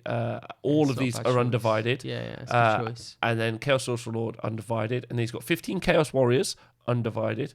He's got 3 units of Chaos Knights with lances that are all undivided. A unit of 5 Chaos Marauder Horsemen, again undivided. 2 lots of 9 Untamed Beasts. Just want to point out that 9 months ago I was all on about that. So well done, finally, everyone. I played with 3 units of those the other day. Hilariously, just winning me games. It's just like, do you want to go first or second? I don't give a shit. So, like, I was playing Speckles. He was like, how many drops? I was like, I'm like 13 drops. I don't give a shit. Like, it's like, I'm like, you can't alpha me. Your turn, Sunshine. Yeah. And then he's got the Runebringer Warband, and he's also got a War Shrine as well. I love the Runebringer. It's really good. Okay, well, talk to us about the list. How do you feel about it, and what do you think? I think the Undivided is a silent hero there. That's really strong. The War Shrine for Undivided lets you reroll hits and wounds. Bonkers. Yeah. On one unit within 18 or something. Yeah. That's really good. Immune to battle shock within 12 if there's the command ability in there. I think it's if you're within 18 of the general, you're immune to battle shock, and a 6-up sort of flat save as well. So at the point where you've got like that 6-up flat save plus immune to battle shock, it's at that point very difficult to wipe out a unit. If you've got like a unit of 40 Marauders, it's easy to wipe out 40 Marauder guys, right? Yeah. But then to kill 40 when they've got a flat 6-up hard save twice, War Shrine and the Lord, you're not killing that unit. Even if 1 or 2's left alive, it's hard to like kill that unit. So control, board control, everything like that is really good, really solid. Especially with 15 Chaos Warriors. Yeah. So 5-up immune. They've got a 5-up immune to mortal wounds, then a 6-up, then a 6-up. So they're really durable. Yes. Interesting. And the Runebringer, I believe, is the Runebringer Warband. Yeah. Is battalion. Is that the one? Is it got 3 units of light cav? 4 units of light cav? No, it's got Chaos Knights and it's got 1 unit of light cav. So when they charge on a 2-up, each time they charge on a 2-up, they do D3 more wounds. The Chaos Lord each one unit or each model in the unit? No, each unit. Okay. So, but then the Chaos Lord and Krudrak has that as a base, so he charges in and on 2+ does 2d3 more. Which is better than you think. I wrote a list yesterday. Very quickly, I'll read it out to you if you want, Mark, because this has been the thing that's been getting me going at the minute is the impact hits. Yeah, like I talked about it last week, and I'm going to keep talking about it. I mean that army there, basically you've got 5 units all charge 1 unit. That's 6 on a 2+ for each one. Is potentially 63 mortal wounds on the charge before you've done anything. Incredible, right? Yeah, and the guys with lances, they're 2 attacks each, 4s and 3s, Ren 2 damage too. Yeah. So my mixed demons list, which obviously is the Legion of Chaos Ascendant, which means everything in the army is going to get 6+ DPR, so damage prevention roll. So that's just another name for Disgusting Resilience. Some people call it Shrug. Yeah. Just call it a DPR just because then all the names are the same. It's got 3 Gaunt Summoners on disc as my heroes because they're demons of chaos. Yeah. It's got 3 lots of 10 Plague Bearers because they're pretty decent. As my battle line, it's got an Exalted Flamers each. And then it's got 3 units of 3 normal Flamers each, so that's 9 Flamers. And then it's got 1 unit of 9 Blood Crushers, and it's got a Bellwind Vortex. Now, I don't think it's a particularly great army, and I think it's very susceptible to being alphaed. However, I'm desperately in love with those 9 Blood Crushers because those 9 Blood Crushers only come in at 360 points. Yeah, they're 4 wounds apiece with a 4-up base save. Now, obviously, because they're inside this Legion, they're going to have a 6+ DPR, and then you can take a command trait so that becomes a 5+. And then one of the only things that can probably keep up with them is something that's like a Gaunt Summoner on disc. Yeah. So, I mean, they're 4 wounds apiece. That's a 4-up, 5-up on a Bravery 10 unit, which if you roll any battle shot tests of a 1, you're going to get some back. So, and it's super cheap, 360 points. And really all of it, the Plague Bearers and all of those, distraction. But after the first turn, you're going to have 30 pink horrors. And also because the special rule or the battle trait that you get is you roll 3d6. And if you roll it, you're going to get another 10 pink horrors. So potentially on the first turn, you could put down 200 wounds of pink horrors. Yeah. So really, your Flamers and Blood Crushers are your bonuses at that stage. I've been I'm pretty gutted. Not gutted. I mean, I really enjoyed what I took to Sheffield, but I loved it because I've done something similar. I've written a Chaos Ascendant list, and I'm like looking at it going. Yeah, I love the mixture of units, and I've got loads of different stuff I want to put in there. I mean, that's just like the pretty obvious one, and I think those Gaunt Summoners are dumb.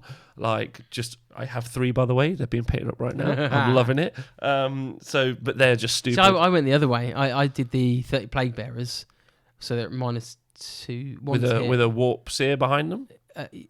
No, the plague. Is it the Warp Seal or the Plague dude? The one who's got 9 attack. There's one dude who's got like 9 attacks. Okay, yes. And he has the item. The Vermlord Corruptor. Yeah, and then if he rolls a 5+ to hit, he does D3 mortal wounds. If he rolls a 6-up to hit, he does D3 + 1 mortal wounds. Okay. Which is and then he gives so he follows the Plague Bearers around. Who've got a 5-up, 5-up, 5-up. Yeah, 5-up armor save, 5-up Disgusting Resilience, 5-up. And his damage output is pretty bonkers. Yeah. So it's an incredibly fun that Chaos Ascendant, but the Blood Crushers, that'll be 93 mortal wounds. Well, it won't be 9 because you have to roll a 2+, but it'll be 8 or so D3 mortal wounds on the charge. So board control. So my experience with big units of 9 is they become unwieldy. and so you'll probably be better off just having 3 units. Or do they No, get so they only do the D3 mortal wounds when you have 6 or more right, models. Okay. So- Yeah. I guess you take it on the chin that you're not going to get all 9 in, because I did like 6 blood crushers, and man, they've got big footprints. They do. But again, that's decent if you're wanting to hold stuff up when they've got that 5+ DPR. Anyway, that was a quick side note. Also, just talking, Ryson in the chat, Ryson2 Jake, that list wrecked me this weekend, talking about the undivided list we just talked about. He saved well, but it's a good scenario presence through the summoning of Marauders and the big unkillable blob of warriors. Yeah, So I think the undivided. I mean, I genuinely was going to be like, actually, the undivided is really solid in that book, and it's because it's undivided. It's not interesting, is it? It's a bit boring, isn't it? Yeah. But I think that's cool. I No, love that it's undivided as well. No, I genuinely think that was. I mean, whenever I sort of like new book comes out that I want to go for, I write incessant amounts of lists. I mean, I'd like to compare like me and Darren Watson to see who's the worst, but I write a lot for like one army. I'd also like to compare you to AOS Tubbs. There's a whole bunch of Yeah. there's a whole bunch of us. Like there's I mean, I just literally boom. I it's half the hobby, right? Yeah. Oh, totally. Half my enjoyment, and that was the undivided was like, ooh, this is better than it sounds. Yeah, it is. It's really good. It's really good. Okay, so that is what happened. So Zinch, Slaves to Darkness, first, second, third over in Sweden. So letting you know that they're big fans of Chaos, but that makes sense. Black metal, long winter nights, Chaos. It all makes sense. Yeah, definitely. That makes sense. Because they're up in that Chaos waste, aren't they? They are. However, the Dutch AOS GT, which so I saw the some posts this weekend because I saw an incredibly lovely man called Mark Wilson who's going to be running the Age of Sigmar team event at LGT. He posted up a picture of the food that was at that event, and it looked phenomenal. And as a tournament organizer, and Mark's always put on pretty prestigious events when he ran Blood Tithe, which is what's been incorporated into the LGT. It was in a super swanky hotel near the airport, so really nice. So did he do food then? Yeah, well, the venue did food, I can't remember eating at that event. but it was fab. Did have I was dying of tonsillitis though. Well, yeah, but wicked. Yeah, is the point. And then he went, we should all just stop trying to do food. These guys are kicking our ass. So, and it looked phenomenal. Well, on that note, my darling. Yeah. Oh, no, yeah, please flog it, because I want to... For my event, Yes. I am one day I'm doing hungover food, pizza. But on the Saturday, I've got Indian feast. So there's an Age of I've Sigmar talked event about. happening in Leicester, and it is happening on the 18th and 19th. 18th and 19th of May? July. Height of summer, baby. Height It's of going to summer. be sweaty as hell. It's going to be in Leicester, and Mark's hosting that, and it's called War in the Heartlands. I'm glad you know this. Good boy. Well I do. done. It's called War in the Heartlands, and there's still tickets available. I'll include them in the show notes below. Do you know what? As we were talking, I sold the 61st ticket today. Oh, that's exciting. So this is your very first event that you've done my solo. standalone. Yeah. Yeah, Me and Liam are doing it. Yeah. And we're sidetracking here, but where I've done Blood and Glory for a long time, and I still enjoy doing that. But there are things I wanted to do personally for an event, which you can't always do when you're part of another event. So it was just like an option. So yeah, but the food, we've always had issues about food, haven't we? It's like, man, you either add the cost on so you can actually do the food properly, which I've done. I mean, my tickets for my event are £55, and I think they're probably the most expensive system I think I've seen. Okay. I don't think I've seen anybody. I mean, I think even South Coast G is cheaper than that, I think. Anyway, whatever. But I've looked at the costings, and if you want to have good food and you want to have good whatever, you want to have the extra bits, you have to, it doesn't come free, does it? Sadly. So I am, I work with an Indian lady who does Indian food. And I'm so excited for this. Yeah, it's super difficult for TOs because they have to organise a good event, so they have to organise a good venue. Difficult, especially in the height of summer. Is there aircon? Great questions. Then good bar. I haven't asked that question. Huh? I haven't asked that question. It's a student union, so I assume there is. Hold on. But apparently Urta says Bobo is the most expensive because it's £55 on 1p. I think he's done that just so he can be the most expensive, which is brilliant. John's a genius. Banana Timmy says Blood and Glory is £55 with no food. think it's 50. It's £55 with no food. £55. Yeah, that's pretty bad. And then, but Brucimus says, talking about your event, this is going to be my first competitive tourney. Can't wait. The curry sounds ace. Oh, I'm just so excited. I was actually talking to my friend. Her name's Zainab. That's a good British name. And I said, Zainab, don't give me that westernized curry bullshit. I want proper Indian stuff. Oh, so you want some rotis? I'm just I had a roti. Do you know on Friday she comes into work. She gives all the men food, and she came into work and she was like, I've got lamb curry for you. I did the accent last time, which I got told off for apparently, but in my office we're all cool. But anyway, I sidetrack. She gave me this lamb curry with a roti. And I ate it for breakfast. Roti's a naan, basically, but better. And then at lunchtime, we'd arranged to go to this new Indian place in Lenton. Yeah. And so I then had lamb curry for lunch. And then I got home. Gareth my other half had made curry for lunch. So I had curry for breakfast 3 times. So anyway, yes. You're just having a great time. I had her leftover curry again today. Damn you. Okay, all right. It's going to be apparently lit. the Leicester Student Union is all right for temperature. So yeah, there's tickets still available for that. So please go and check that out. We'll also, not we, but the Tabletop Sports Network, which is us, will be live streaming the event. It's interesting. When the ticket sales first went out, there was we sold 40 on the first night, and I was just like, am I happy with that? And I'm like, you've not run the event. Nobody has been to before, and I'm like 40 people to sign up to an event they've never been to before, and I'm like, that's amazing. And every time I talk about it or advertise it, just sells another one, and have trickled, and so it seems to be trickling up. Yeah. So I have a question for you, because this came up actually at the Sheffield Slaughter, because I was talking to AD, and I know this is a sidetrack again, but it's worth talking about, because Pete and AD had 2 different opinions on this. So there was a lot of there were less of the names. So people who you may associate with big media personalities are a good example, as much as there are in this incredibly small hobby. But yes, yeah, I get that. I know what you mean. Or people who are famous for being good gamers, etc., etc. So it wasn't a huge field of something like that. Now Pete was less impressed by that because he felt like it was less prestigious, whereas AD was more excited by that because it was more new people. Yeah, totally. I'm actually sat on AD's side of the fence. I think the more new people you want people to have come to an event last year and wanted to come back, but there's a whole bunch of reasons why that might not be the case. Yeah. But I love the idea of a whole new bunch of people, like Brucimus in the chat is being like, that's going to be my first event I'm going to. I actually would be more stoked for that. So I was wondering for you, which would you like? And I know that's a real tough spot because now you're like, you don't want to piss off either one of those 2 camps. No, and I won't. And the to me the answer is, the hobby and the game itself evolves. I've been doing this since I was 24, 37 now.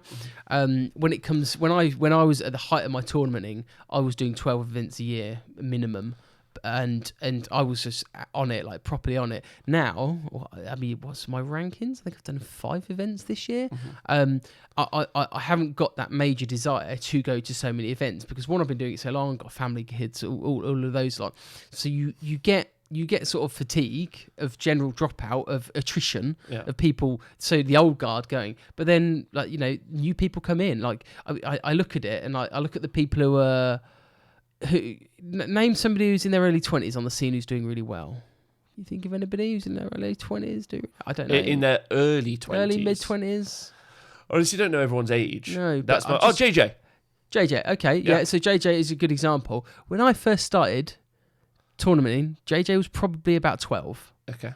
So the point being is new blood comes in. So it's always I think we're probably seeing a resurgence of. It's a really nice sidestep of the question though. Which one do you prefer? Which would you prefer for your event? I think it's relevant. I think as an organizer, it is totally irrelevant to be poignant because so Mark pointed out he won't be the head judge at the event because he clearly can't make decisions. Well, I am.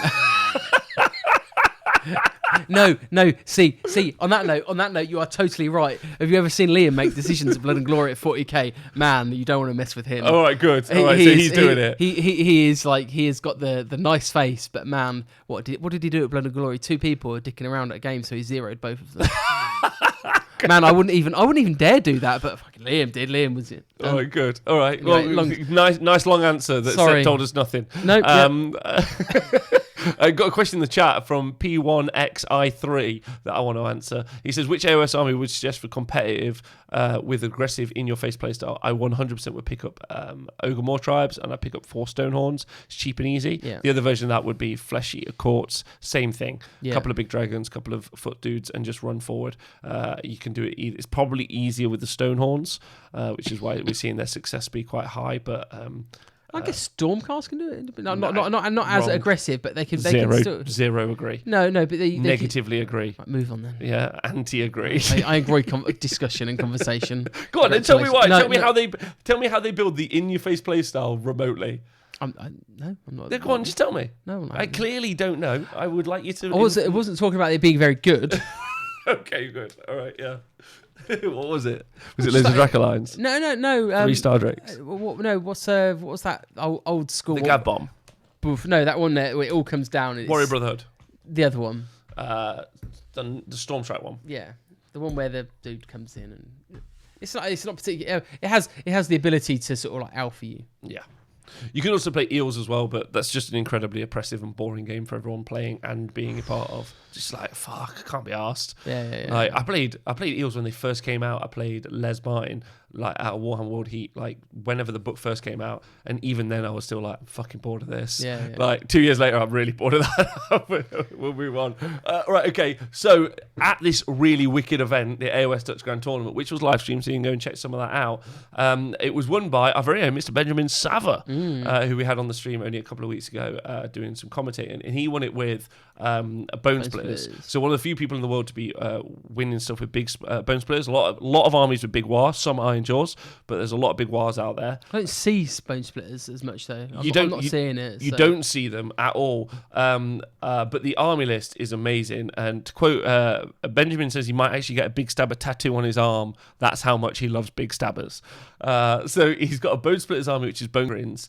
He's got his Savage Big Boss. He's got a War Doc, another War Doc, another War Doc, and another War Doc. And they've all got different stuff. You've got Brutal Beast Spirits, Cunning Beast Spirits, Gorka Morka's War Cry, and the Breath of Gorka Morka. Then he's got 30 Savage Uruks. He's got 10 Savage Uruk Boar Boys, which actually... they're so good. They're really good. He's got 2 lots of Savage Uruk Moor Boys to make out his battle line. But then his 400-point unit is 8 Savage Big Stabbers, which if you haven't seen the model for a Big Stabber, it's just 2 Uruks holding up a giant spear. Yeah, stick with a spear. And then he's got, so he's also got the Brutal Ruck and the Cop Ruck. So I think it's a 2-drop army. But he's also got, and Benjamin, again, one of the very few people I've ever seen taking these, but he used to take it in his Legion of Grief as well, is the Penumbral Engine. So looking to stack command abilities and command points, because he's also got the 8th Quartz Brooch. So the Penumbral Engine will give you a command point basically at the start of the game. Every turn. So he spent 100 points.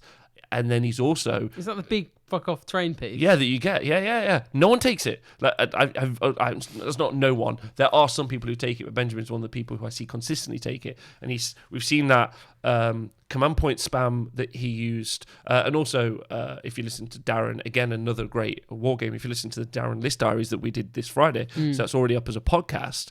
Darren had 5 lists and 4 of them had the 8th Quartz Brooch. He was like, just keep banging out command points, bruv. Yeah. And so it's interesting to see 2 gamers at a pretty high level who are just obsessed with command point stacking and spamming. So much so that they spend 100 points on that terrain piece, right? Crazy. So cool. But then Big Stabbers deleting the earth. Yeah, so it's one of those ones you can sort of hide them behind the big unit of... You can make them fly? Moons, yeah, and just fly them over and move them really fucking fast. It's like the threat is like... You need that long, you need that shooting, don't you? That so Skyfire is sort of like that long range shooting threat to get rid of them. Yeah, or flames. Are they long enough for shooting range? 27-inch shot range. Yeah, but not when you've got like. And what if you took a bridge? Yeah, but you just stick 9 inches behind the big unit of 60 Savage Orcs, don't you? Right, in second place, I think I've got this right. Philip Kartiev. Let me just make sure I've got that right. Was Fire Slayers with Hermdar. We can look at the list, but I'm pretty certain we could just write it ourselves. Yeah, it's 3 lots of 20 Hearthguard Berserkers and some stuff. Unsurprisingly, he's got Lords of the Lodge and it's Hermdar. And then in third place, you're bored of the Fire Slayers list. Just going to get my phone out and have a look at Oh, look. In third place, though, was Nico van der Heck, and he had a Legion of Grief army, which Love I think it. is super cool. Love it. He's got Dreadblade Harrow, Night Shrouds, Guardian of Souls ×2, and then he's got a Necromancer, which is I think he's allied in. And then he's got 40 Chainmail Sword, 20 Chainmail Sword, 10 Chainmail Sword, 5 Direwolves, 2 Chainghast, 30 Grimghast Reapers, and 50 Revenants. So 15 Revenants, not 50. Nighthorn are one of those sort of like underdog armies that are probably not very good. But every now and again, I'm like, new army, Nighthorn. They're a bit shit, aren't they? Yeah. Oh, let's get them. I just love being an underdog. I am just going to copy and paste the lists, the link for the lists into the chat for you guys, so you guys can look at the list. No, they're not in Tabletop TO. They're in their own super cool. They've got their own tournament app called Pump Hunt. I told you it'd get cold. I'm in a weird state of being sweaty and cold. You're nowhere near the microphone, mate. If you just stop podcasting. Oh no, I've turned the heater off. Oh my God.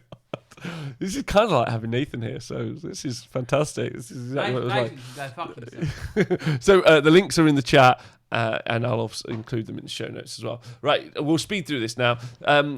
Over in New Zealand, there was the Age of Leapmar, because it happened, obviously, Nice. during... Yeah, Love it. Perfect. So this is New Zealand. Won by our very own AOS Tubbs himself, with KO Barrick Monar.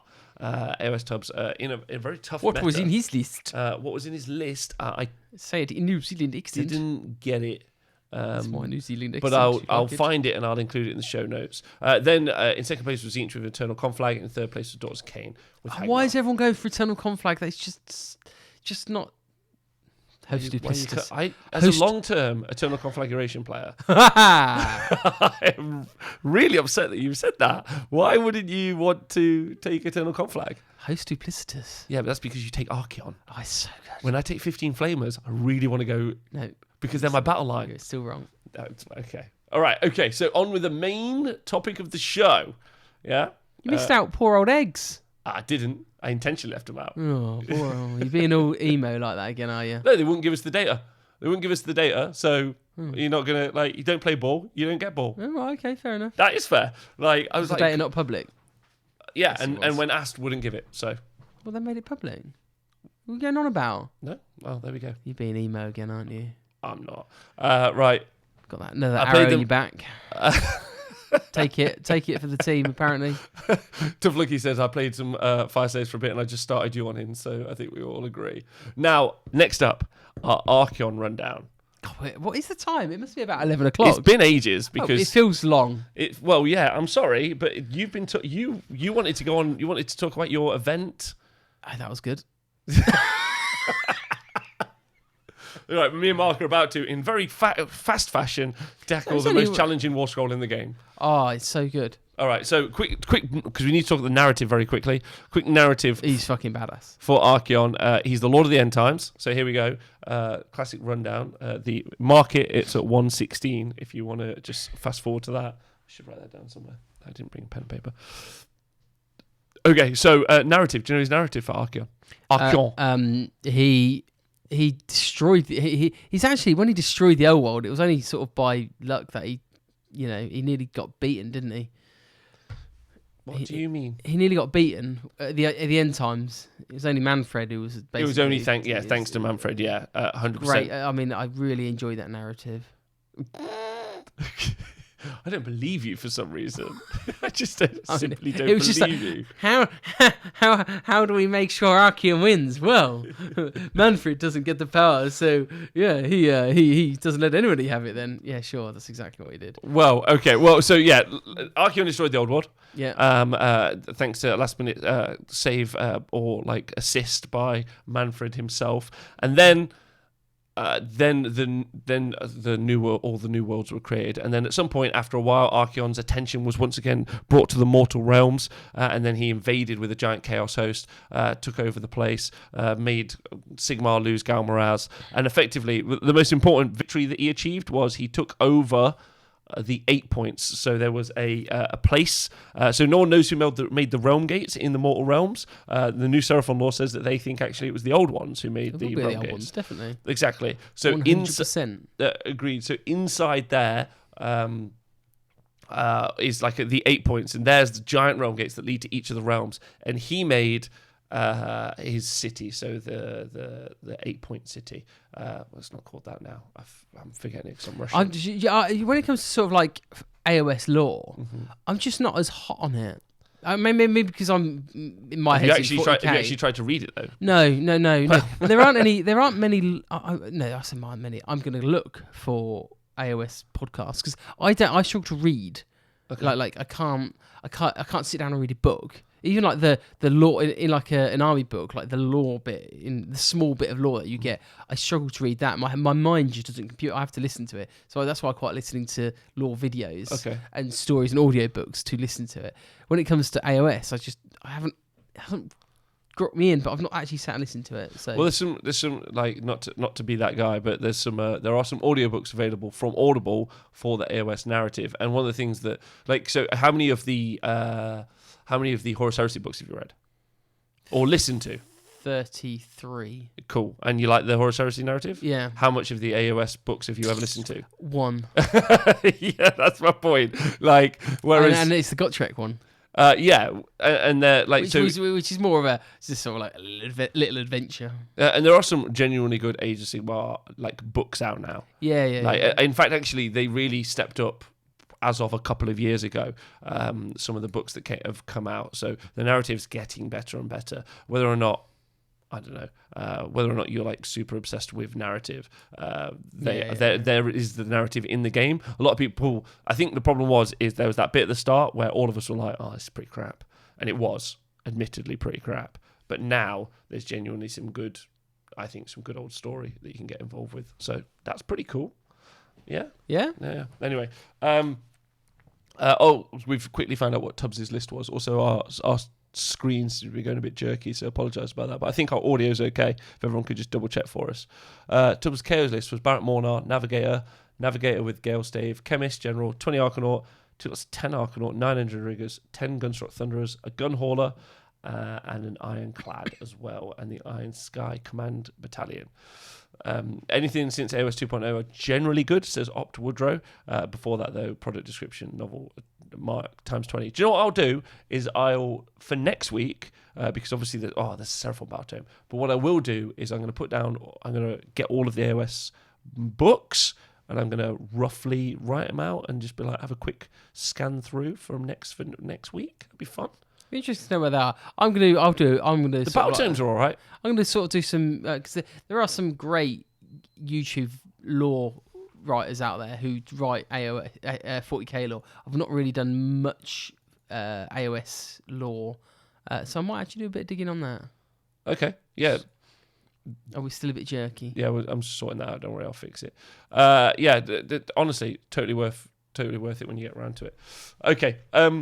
So, about Archaon, he blows up the old world, he invades, he takes over the 8 points, and then he makes the 8-point citadel. I forget his name right now, although I did read it. And in Wrath of the Everchosen, Catacross invades with a horde of Nighthaunt, which is super cool, and tries to take over. And then he's kind of fighting. He also kicks Catacross's ass, like batters him. Well, he's going to, isn't he? I mean, the problem with Archaon is War Scroll is so bonkers. It's like, who wins? Apparently, there's also a website called the Mortal Realms website, which I think that's actually by Games Workshop, which helps navigate some of the narrative as well. So worth checking out.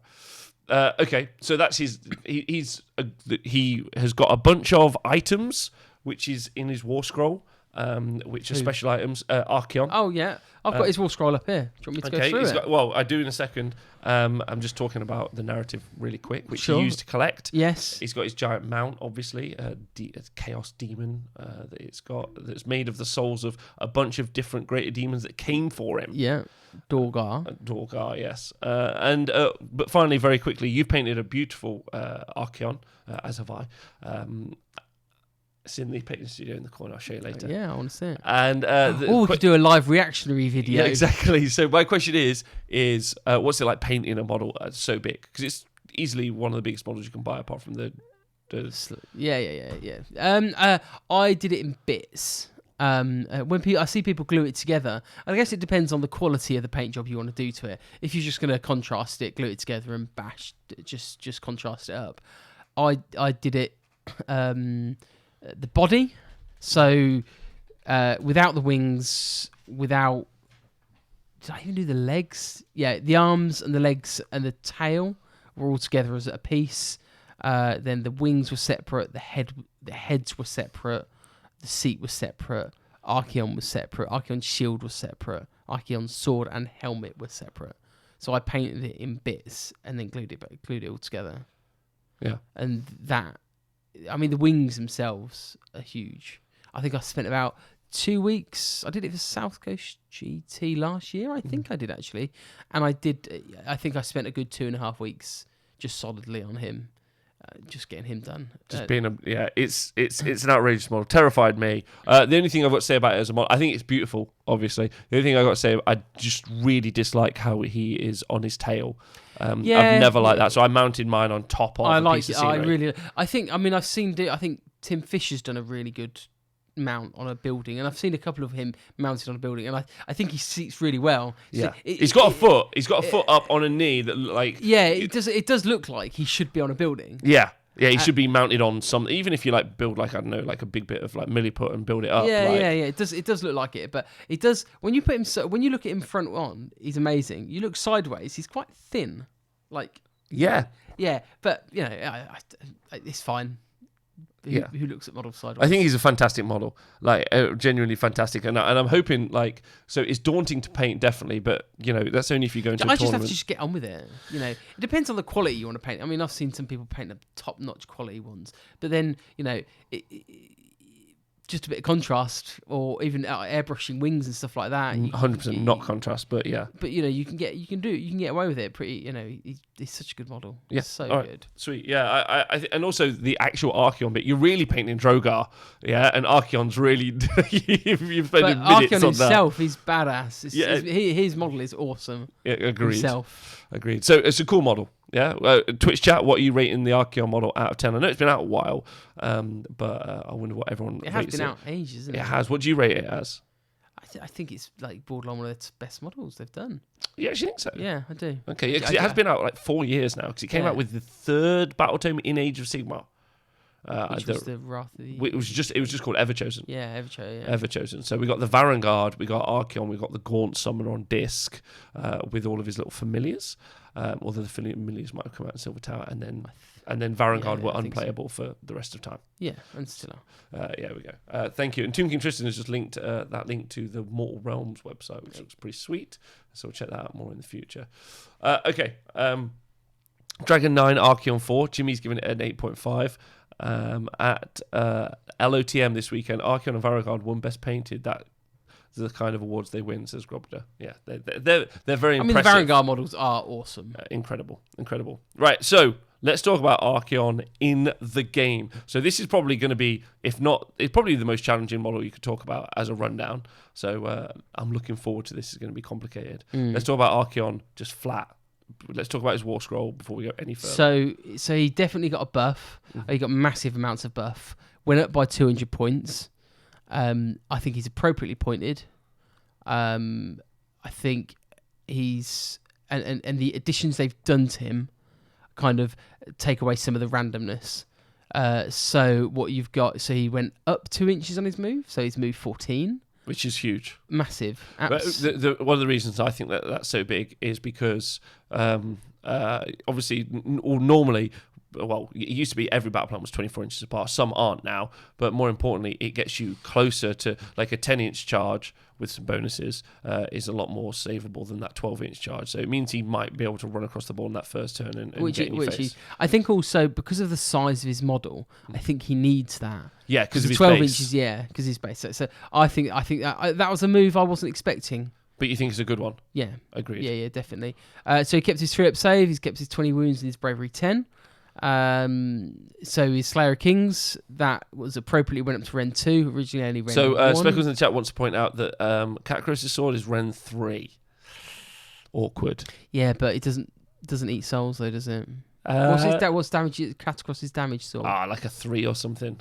The damage is 3. Yeah. But he is like fucking. How disappointed you were then I when don't it know, was I the don't- same. Anyway, but it's not called Slayer Kings, is It's it? true. It's true. But as Nathan always points out, kings are actually traditionally very soft.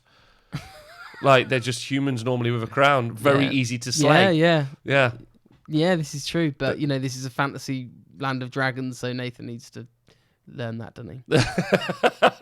So 4 attacks, 2s, Four atta- 3s. Rend 2, damage 3. So I mean, just out of that, you can be doing 12 damage, right? Yeah. Normally 3 for me, but anyway, that's another thing. The monstrous claws. This changed on their war scroll. He doesn't degrade. The previous war scroll it degraded. So 2 attacks, 2s and 3s. Rend 2, damage D6. So it's already very reliable. A lot of 2s.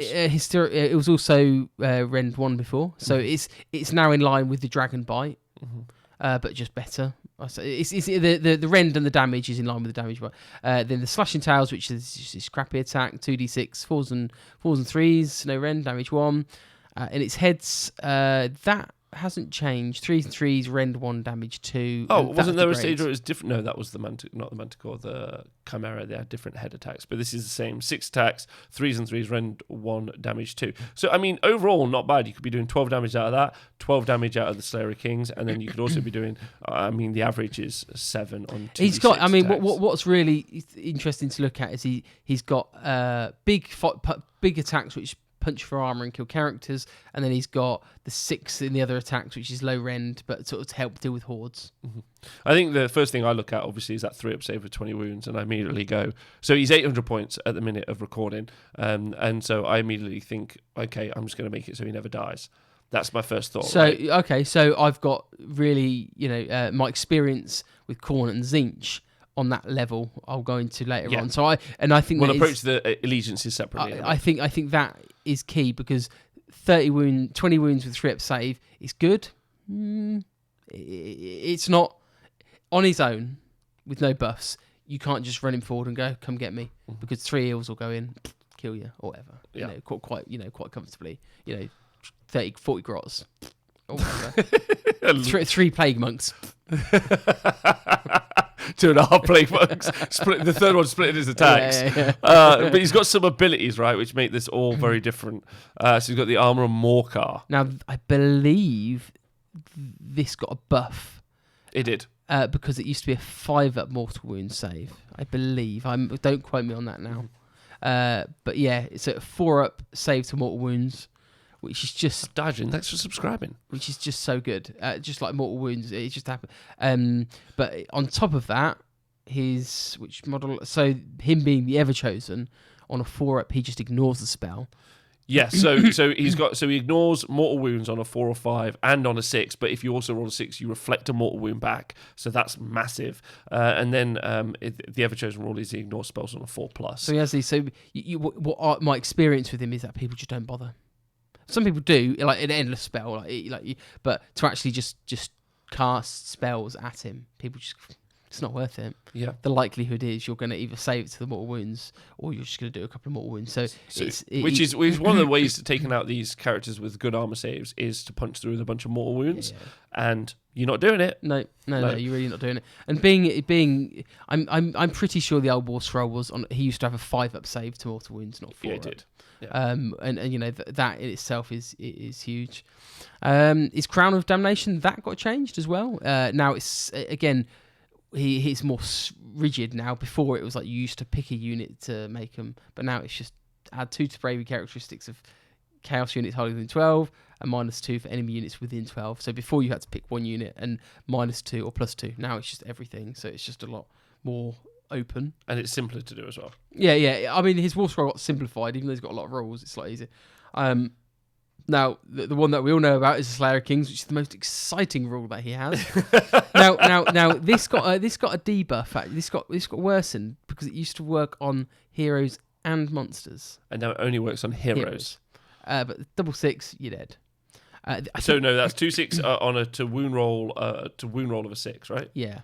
Now the interesting thing with that is to consider when you cause wounds to people, because you just like Slanesh. Yeah. It stops Slanesh getting depravity points if you 6 like a kipper. Yep. So you stopped it. Yeah. So that's really important. Yeah. to So consider. from those 4 attacks, if they get through and then you roll to wound, you roll 2 6s, just take that model off, whatever that model is. Yeah. But there used to be a way to make it happen on 5s, right? It used to. I think in the very old days, it used to be on a 6+. Oh, Yeah, the nice. plus sign. Fun So times. that got changed. Obviously, with the likes of Zinch, you can do it with 2 6s or whatever it might be. You've also got the Eye of Ed Sheeran. I mean, that's obviously like when we get into the allegiances, obviously something like That's Zinch being huge. able to pick 2 6s for the Sarah Kings is super important. But the rest of the time, I'm sure it's not something you rely on. I don't think you go into a fight going, I'm going to rely on this. Again, I'll talk about it in Corn. Okay. I'll go into details about it. And then you got so now you got the Eye of Ed Sheeran. Reroll hit rolls of 6 for attacks made by enemy units that target this model. How do you feel about that? Bonkers. Yeah. Bonkers good. Historically, the old rule was you roll a dice and it was random. Yeah. So it could be reroll 1s, 2s, 3s, 4s, 5s, or 6s. Now it's just 6s. There's so many things out there in the game now. On a natural roll of a 6, you do 2 damage. You do 2 hits, or you do a mortal wound, or you do something. But now it's just a flat 6. It's just bonkers good. Yeah. Really, really good. And because it turns off so many things that do mortal wounds on 6s, that split attacks on 6s, like a whole bunch of different stuff. And also the consider that it's not just combat melee, it's all. Yeah. So it's incredibly useful. Very, very strong and a huge upgrade. And you got the 3-headed Titan, so he's got some special rules, so you can pick some stuff, right? Again, they've nailed down on this as well. These rules are tighter. Before they're a bit odd. The only one I don't get is the Nurgle one. So he can the Zinch one. I use all the time. You pick one. Again, I think this is another one of his best spells on his War Scroll. Pick an endless spell. It's dispelled. So this is at the start of your hero phase. You can say that Drogo will draw upon his demonic might. You choose one of the 4 following effects, and there's one for every one of the Chaos Gods. Yeah, apologies. I'm jumping the gun and got too excited when I got that one, didn't I? so the so you've got the 3 heads, not because he doesn't have a Slanesh head, does he? No, he does not. Oh, yeah, you're right. Yes, he doesn't have a Slanesh head. Mine does. I modelled a Slanesh head on. But yeah, he doesn't. So the only mark of Slanesh is actually located on his shield. Yes, it is. Yeah. No. Now, I asked the event team at Blood and Glory. I asked about that actually. Yeah. About why, I actually asked whether or not, I'm digressing a little bit here, but I asked the events or the AOS team. I said, were you trying to move away from Slanesh? Because it wasn't very PG. Yeah. I mean, reading the Horus Heresy books, my God, Slanesh is graphic novel material. Mm-hmm. So I thought Games Workshop were moving away. The answer is that no, that it wasn't, but I reckon it was. I reckon it was. I think so. But Like in the early narrative, we heard nothing about Slanesh. Like it was really only with AOS 2.0 and moving forward that we ever heard anything. But I mean, even not AOS, even with 40k, they've true. not had much love at all. At all. Any but now they Slanesh. have. Now they're in. Oh yeah, now they're in. So maybe that's just them advertising. I wonder anyway. So now here It gives them a reason to sell us another Archaon model in like 5 years with this Slanesh head.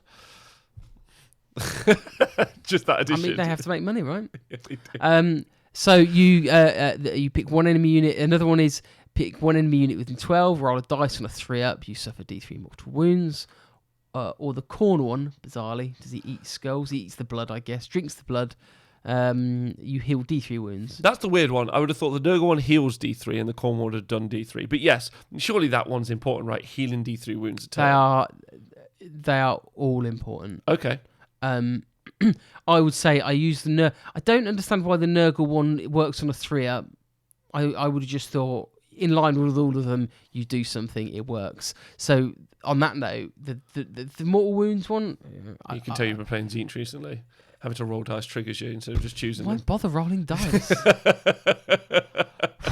move on, please. We don't roll. I mean, being able to just pick an endless spell as well and unbind it, like especially if it's got a high casting value, like the Rat Trap or something. Just a bridge Geminids, delete Geminids, then cast it again. Yeah.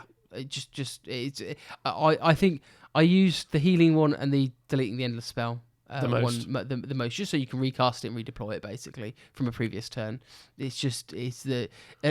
historically the Zinch head did something like if you killed an enemy wizard, you then took his spell. Yeah.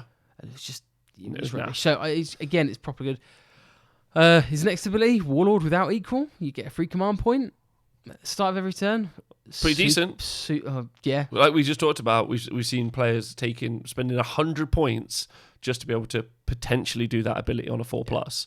I mean, even like rerolling ones in combat for the likes of Archaon. That's what I used a lot. So using the generic command abilities. Yeah, even that is just super good because your two big attacks are hitting on 2s. Yep, that's fair enough. And then he's got his own command ability, the All-Seeing Dominion, which you can. So I think you want to talk about Be My Will. Yeah, first. You talk about it. Feel free. Well, because I think. Hang on, I'm just going to make sure. Yeah, so you to understand All-Seeing Dominion, you need to understand By My Will. So By My Will is a command ability you can use once per hero phase. If you do so, pick one Slaves to Darkness unit on the battlefield. So no range to it. Mm-hmm. Until the end of that battle round, if a model from that unit is slain from an attack by a melee weapon, they can fight before it's removed from play. The same unit can benefit from that command ability once per turn.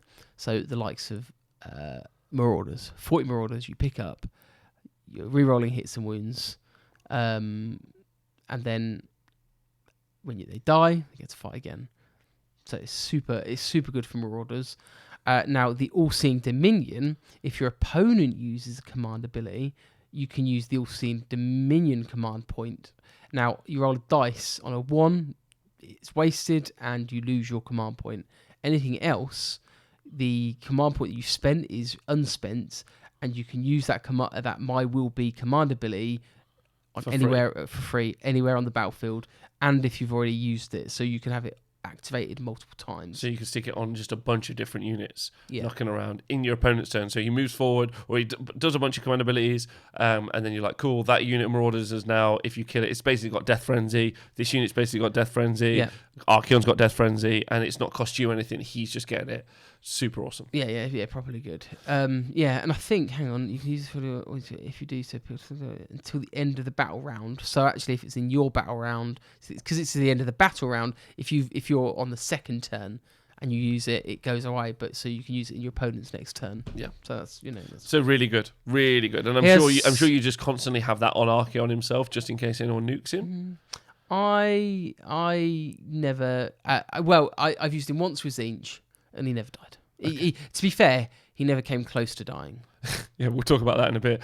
So he's but in also a good way. I don't want to say it's just like not like a Mortek guard. Like people punched so much at him and he just didn't die. I mean, people did try and kill him, or some people just went, "I'm not even going to bother and kill the army around him." Yeah. So which is always a good tactic. Yeah. So you can attempt to cast 2 spells, which I think is possibly the most important bit. Really. Totally. It's very rare. Really good. It's not very rare. There are really good examples of wizards that you sling in on monsters. Ghoul King on Terrorgeist is a really good example. Vampire Lord and Zombie Dragon is another one. But you can sling in like a really terrible monster that can also do some spells. But he can cast 2. Which is huge, and obviously he hasn't got his own spell, but because he has, and this is where we get to the really important part, all of the keywords, Chaos, Demon, Mortal, Slaves to Darkness, Everchosen, Khorne, Tzeentch, Nurgle, Slanesh, Hedonite, which is really important. I've only just noticed he's got a Hedonite. Yeah, no, well, we're going to talk about that in a bit. I didn't realise he had it. Yeah, Undivided, Monster, Hero, and Wizard. And Archaon. Huh? And Archaon. And Archaon, the keyword, yeah. He gets his own keyword, man. I think he fucking well should, shouldn't he? Yeah, exactly right. Yeah. So obviously, when you look at that War Scroll, it's daunting what you can do in addition with him. Just flat on his own, he's really decent. But then, obviously, his main output, and you spend 800 points. You want this guy in combat all the time. Yeah. You don't want to be shy about it. It's not. But also, you don't. Again, flat as he stands, 3-up save with 20 wounds isn't the greatest. It's on paper it looks mental, but it's not. The amount of wounds that units, if he went up against 20 iron hard boys. Well, a Ghoul King on Terrorgeist going twice should go through him. Yes. Yeah. Unless you roll really well on those 4-ups against mortals. Yeah. Yeah. And Brad Glover, thanks for subscribing. Big love. So again, you do have to. You can't just throw him forward. It's not. He ain't no more at guard.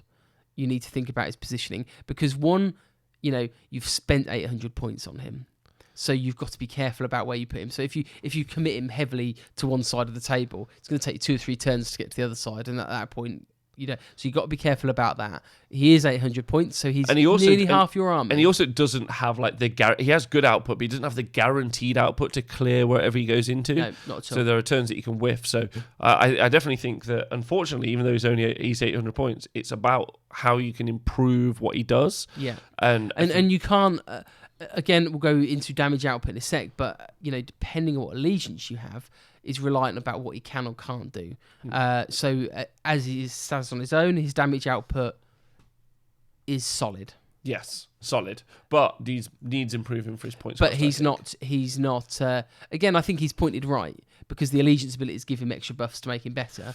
But he's not. His damage output compared to big blocks of Fire Slayers, Eels. He's not at that level. No. So I'd like to talk about the different allegiances he can go in, and we're going to talk about 5.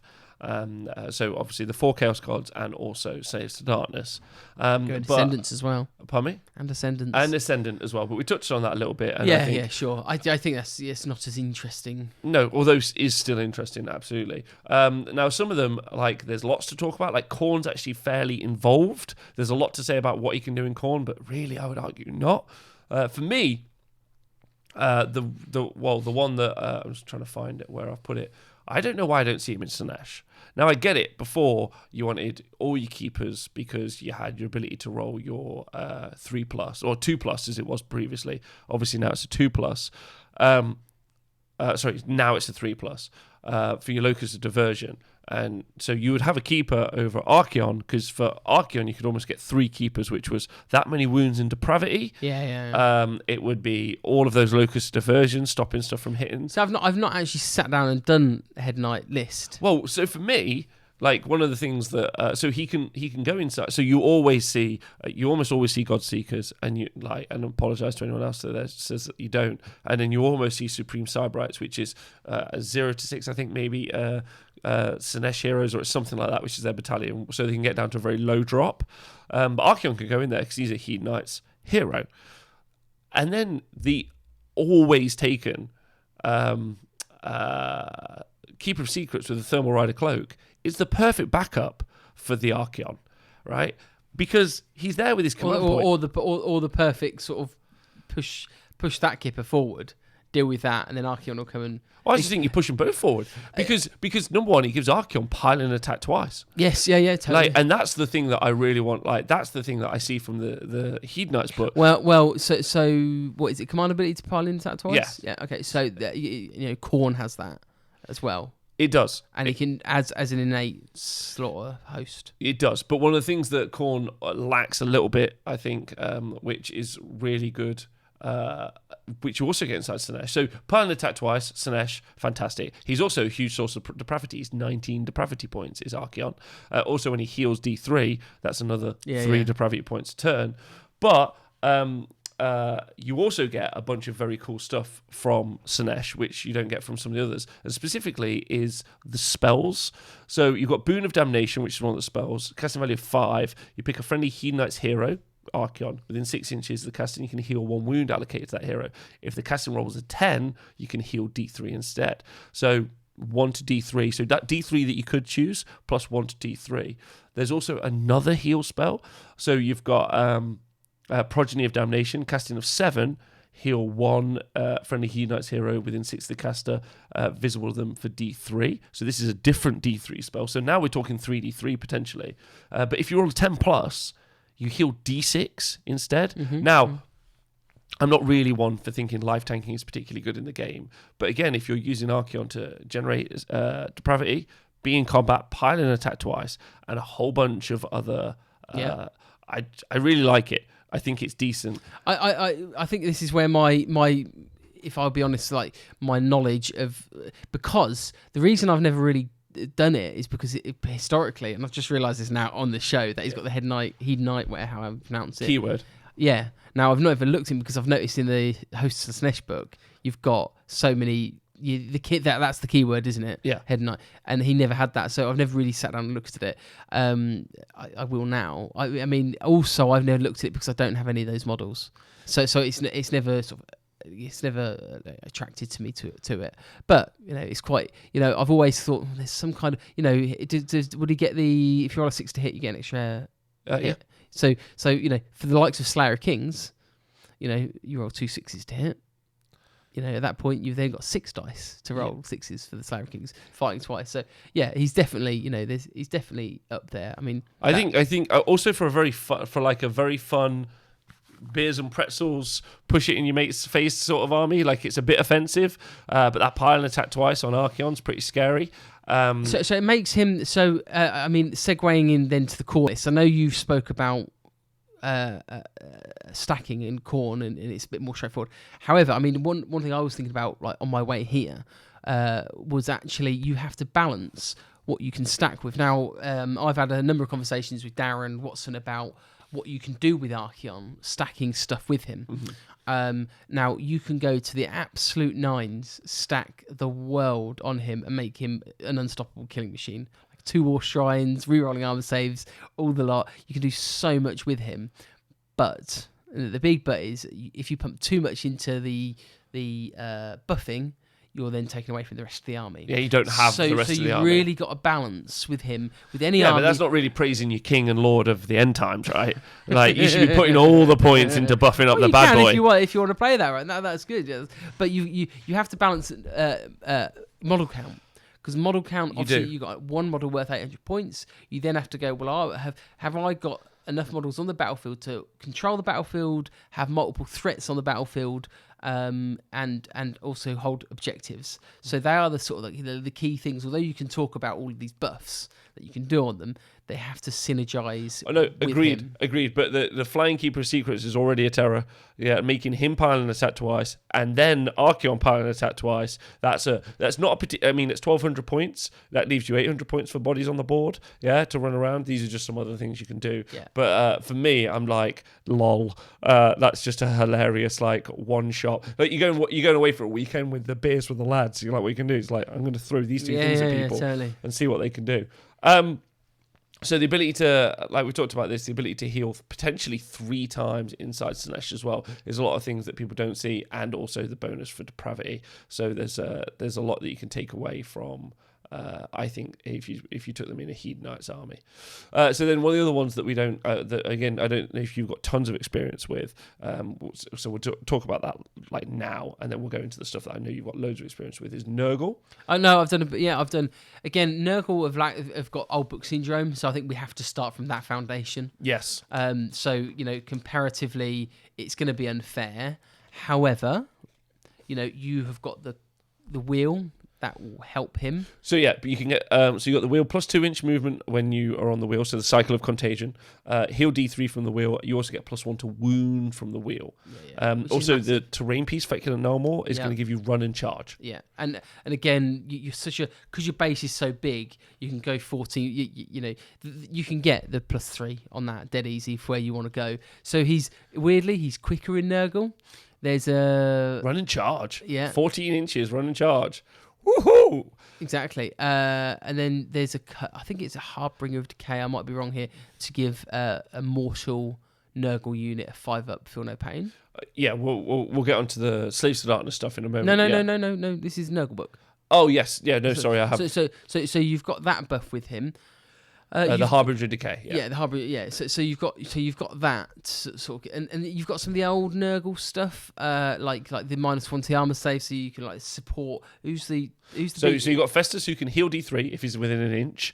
Yeah, but he's also never going to happen. No, it's never going to happen because you're always sending Archaon off. But then he's got a spell that can make a unit have -1 to their save rolls, so effectively giving him a +1 rend. Yes. There is a command ability on the Lord of Blights.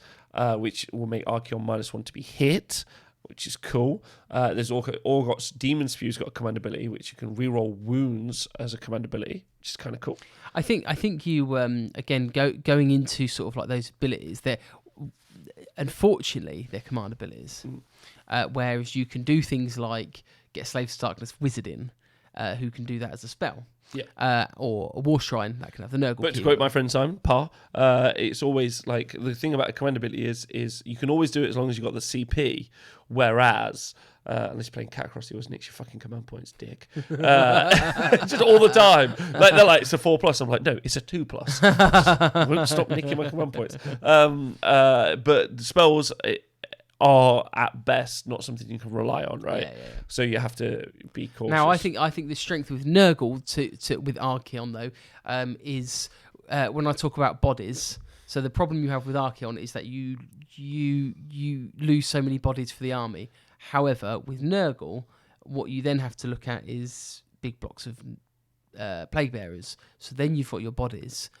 Then you defend. What I would do if I was a Nurgle, if I was doing him Nurgle, is I would have as many bodies and board control as I could. So I'd probably consider 2 blocks of 30 plague bearers, and then with the support unit at the back or whatever, I would consider having I can't remember his name, the dude on the plague drone mount hero to support him.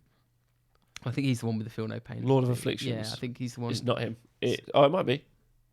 Let me just double check because it's a lot. It's the Harbinger Decay who has the 5+ DPI. Yeah, no. The other one that can keep up with him basically. That's a good one. Just the -1 armor save. So what you got to think about, you need to try and encourage Archaon's damage output. So at the point you're giving him Rend 3 effectively. So the Rust Fang. Yeah. That dude that flies with him has the Rust Fang, so it keeps up with Archaon. So that's the important thing. But again, you got to go back to having the bodies. So if you've got the Plague Bearers, if you've got 2 units of Plague Bearers, which are 320 points? 320, So yeah. Archaon's 800, 600. So you can get your support character, your support wizard. Again, the one thing I have auto-include with Archaon in any of these allegiances is a Slave to Darkness Sorcerer Lord. Chaos Sorcerer Lord. Yeah, it's auto. They go hand. Archaon should just be 910 points. It's just where he is. Yes. Okay. But so you've got those bodies supporting him. You have left buffs. I think you have left buffs. I can't put the words out. Buffs? Bumps? Nurgle's got to my mouth. Oh my god. Okay, well let me tell you. So you have less buffs with Archaon, but then you have more presence on the board with big units of Plague Bearers. Yep, no, fair, absolutely fair. I was talking about some of the things you could do in Nurgle as well.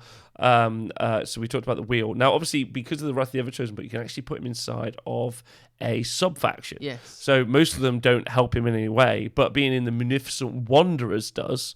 Because if you do, then Locus of Corruption, enemy units within 3 inches of a Munificent Wanderer's demon, that would be Archaon, unit, reduce the rend of their weapon by 1 to a minimum of 1. So effectively that gives him a +1 save. Yeah. Which he does need. He does need, agreed. Nurgle's... and then you've also got the command ability infested with wonders. Pick 1 Munificent Wanderer's Demon unit within 14 inches of a Munificent Wanderer's Demon hero, so that would be himself. Until your next hero phase, any enemies which charge that unit suffer D3 mortal wounds. Now, that's not great, but if we think about also the command ability you can put on a Nurgle Demon Prince, which is nowhere near as good as it was, but again, if you any 6s to hit, potentially are going to cause D3 mortal wounds. With the Ed of Shireen, it's not as useful, but with enough of them, potentially you could be doing 2d3 mortals to a unit that's just charged you, right? Which, that's not bad. It's all right. That's all right. I think we're going into the realms of old book territory with the Ascendant, which is just like a sub-extra faction, isn't it? So I think we're going into the realms of, considering, old book. Okay, yeah, I think some of it. And then you've got Blaze Purification. You can put Archaon. That's fad. That's cool. And you've also got Magnificent Bubos. Cast on a 7. Pick an enemy hero. He takes D3 mortal wounds and get -1 to hit. Cast and unbind rolls. Now, the way I picture Archaon is he's going into the middle of an army. Yeah, so having that sort of spell available to him to just go, I'm going to shut down that hero. But probably the better option is to either have Demon Rift or Geminids that you're just unbinding and then recasting through their whole army. Wow. It's as though you've watched me play. It's like I've watched you play, which is exactly what I would do. Although I'd have taken Demon Rift. Didn't have the model, mate. Yeah, it's good. So Nurgle's interesting. I like that one. I like that now he's just got a natural. If he's in Munificent Wanderers, he's -1 to be hit. Obviously, if you take a Great and Clean one as well, you can add an extra 3 inches to his movement. So 3 inches plus the wheel, 5 inches run and charge. So he can go 19 inches running. So 19 inches plus D6 plus the charge. So I think that's the fastest he can be in the game. Yes, pretty certain. yes and no. Corn can make him also like Similar. similar. All right. So, but Nurgle, not bad, but I think I don't think it's as good as Slanesh, but I think it's better than Khorne. Arguments about to ensue here. So, which would you like to talk about, Tzeentch or Khorne? Let's do Khorne. Okay. Because Tzeentch is the newer book. Okay. So Khorne's got a whole bunch of stuff. And there's also Slaves to Darkness to talk about. We'll do Slaves to Darkness actually. Sorry. Again, yeah, I Slaves to Darkness. Again, choices. I'll start from the proviso that one, I've not done an awful lot with Slaves to Darkness and Archaon, and two, there are so many choices. Well, this is it. This is it's a super complicated rundown. Like there isn't really a best choice because although Archaon's you take him and you build an army around him. Now I think Mark's point is which I think is a good point.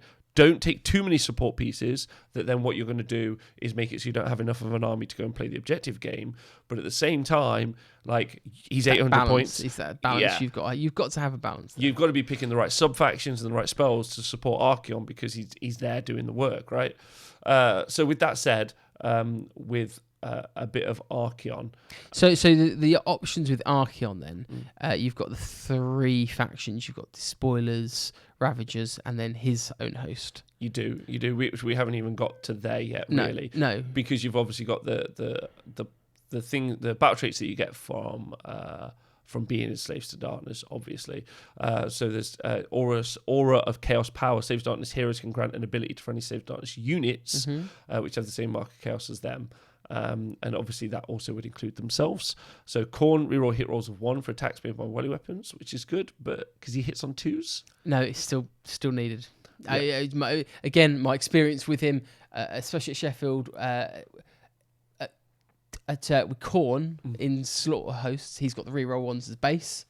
With Slanesh, you need to spend the command point, and I did that all the time. Okay. So the reroll, I would argue.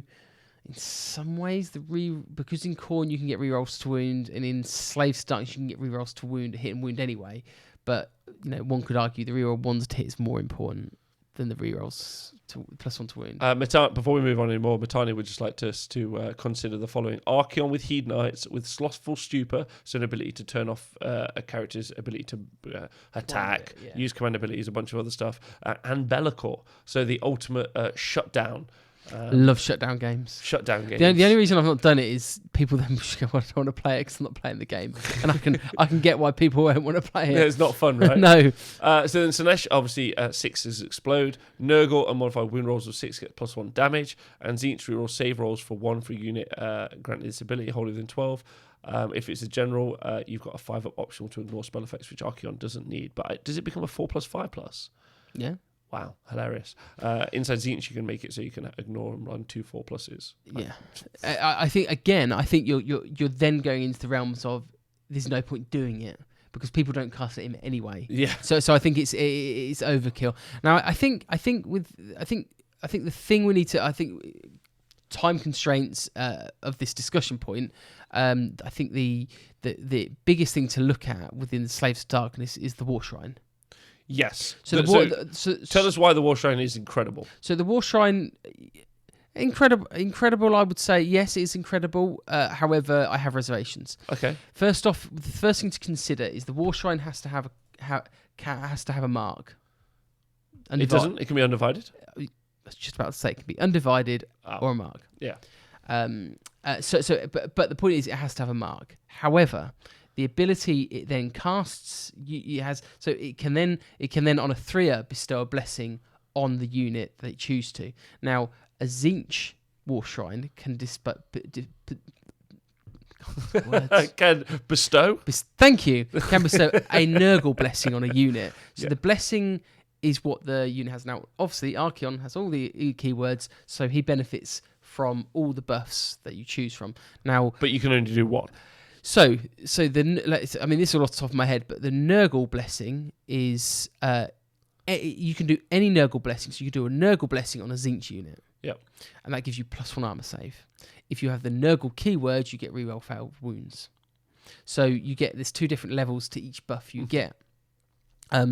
Obviously, with Archaon having every keyword, he gets the buffs. So versatility and flexibility with Archaon and the War Shrine means you get to cherry pick what you want depending on your opponent. So, for example, if you've got an army with high rend, you might want to go Nurgle for the +1 armor save.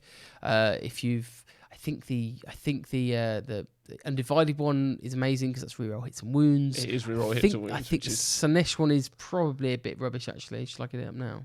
So I did read it earlier. Oh, I think it's. I've got it here. So the Khorne one, again, if you haven't got Kench 7 is saying Archaon does not have all marks in Save Darkness. You must pick one. That is correct. You do have to pick one at the start of the game.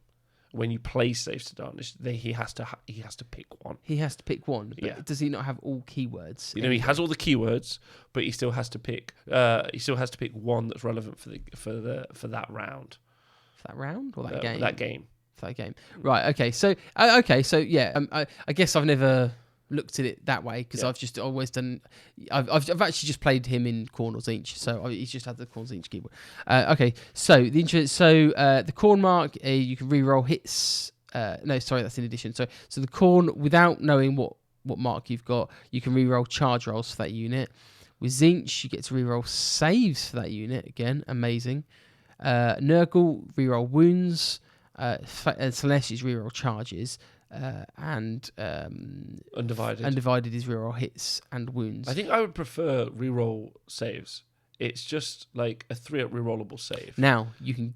This is why Archaon should be 910 points because the Slaves to Darkness wizard does that automatically with no right. Well, he gives you rerolls to hit and wound. No. He is Oculum. I don't know why I'd go that. Is it not just reroll once to save? Are you sure? Mm-hmm. Wow, reroll saves. Reroll saves. He had an upgrade. Don't trust me, don't we? He had an upgrade in the book. I've made Dan trigger Dan so many times with it. It's amazing. Sorcerer Lord. I'm gonna have to double check him. Do you know what? If I'm wrong and I cheated my opponents, then that would be a classic you. Ocular Vision. You can roll save rolls for attacks that target its units in next zero phase. Not even. It used to be save rolls of 1. It did, yeah. It used to be Ocular Visions, reroll save rolls. So just from the Chaos Sorcerer Lord, without having to take the War Shrine, is you can get reroll saves, and if you get the spell off, you get rerolls to hit and rerolls to wound. Yeah. Wow. This is why Archaon's 910 points. So without needing a War Shrine, but it doesn't mean you can use the War Shrine for one of the other things. Right. Well. Interestingly though, now the War Shrine ability has to use at the start of the hero phase, so you've got to do it before you do spells. Mm-hmm. So it kind of gives you an extra throw of the dice, really. So with the War Shrine, even depending on what mark you've got. So the Nurgle one gives you +1 to save. The Khorne one lets you reroll failed hits with melee weapons. The Tzeentch one's an extra 4-up save to spells, whatever. The Slanesh one is do not have to take battle shock tests or whatever. So you've got a degree of, and not forgetting the 6-up feel no pain. That War Shrine. So I think that there. I mean, I've taught. I've been having conversations about double War Shrines. So you can get reroll charges. You can get. Or 2 attempts at if you really want, like the Undivided one, reroll failed hits and wounds is just bonkers. But in some ways, again, you've got to think about. You get that from the Chaos Sorcerer Lord, so why would you go? Well, for if you do Shrine? Slaves of Darkness, you might want to go. Actually, I want to use the Chaos Sorcerer Lord to teleport instead. Okay. So what you might want to do, and also you can't. Can Archaon do the teleport and he get? Yes, yeah. That's another possibility. So again. Going down terms of there's loads of options in this book. Mm-hmm. The thought of like double War Shrine with Archaon, that's an interesting idea because the downside of the War Shrine, it only works on a 3-up. Yes. So really, in a game, you're only going to get it 3 times. And I've done it where it's just been like hasn't worked for the first 2 turns. And it's like, well, this is a fucking. But again, the thing that I don't get in Saves to Darkness, like which I think is, that you get more in Khorne and Slanesh is the ability to get his output. Slanesh is less survivable. Than Khorne. I think Khorne you can make him more survivable. Obviously, no. Khorne, you can get the best damage output ever. Okay. Well, but you can't make him pile and attack twice. Oh no, you can make him pile and attack twice. Plus. So. Well, hold on. We'll carry on with this. Let me, because I think that's where I will draw comparisons over Archaon. I think with Slaves to Darkness, I think where he's better in Slaves to Darkness, I would look at building lists around. his command ability as well. So because his command ability only works on Slaves to Darkness units. So if you take him in Tzeentch, don't work on horrors. So you need to think about, right, I'm charging my 10 Chaos Knights into, let's say, I've got my 10 Chaos Knights with Lances, because that's what I've been doing, with reroll failed hits and wounds. I'm charging a Terror Guy, or Frostheart Phoenix. Frostheart Phoenix, so that's a good example. I was going to say a Feck, one who fights first, but he doesn't if he gets charged. So it's not a good example. Like so for example, historically, or does Keeper of Secrets do that? Fight first. Yeah, if you get. So you charge your 10 guys with knights, lances, and the Keeper kills 6. You've only got 4 left or whatever. But if you've got Archaon's ability, they're still fighting. Yeah, because they're fighting because of his command ability, because they've been killed. They've been killed. So I think that would be another way of looking at it. There is. I still would avoid. I don't know. I think his Host of the Everchosen, his own little sub faction, I think is an interesting one. I think that's one for like go for a few beers with the lads, kind of. Having a bit of a laugh, because it's the one where he knows he can spend a command point and he knows who's taking the next turn. Yes. Well, talking about Slaves to Darkness, going back to it, you've obviously got him in different armies you could take him in. So you could take him in Kabbalists. Yeah. So at the start of your hero phase, one Kabbalist wizard can perform a ritual, and those are different rituals. One of them is for any using D3 models, for each model that was slain, all your Kabbalist wizards get +1 to casting rolls. So if you want to make him a more powerful wizard, Ritual of Corruption, pick a friendly Kabbalist unit within 3 inches, cast it on a 3+. The friendly unit loses D3 models, but you can pick a predatory endless spell and move it 12 inches of the performing wizard and ritual, which is particularly good to be able to do to something like Demon Rift or Geminids. Just make it go again. And just make it go again through their army.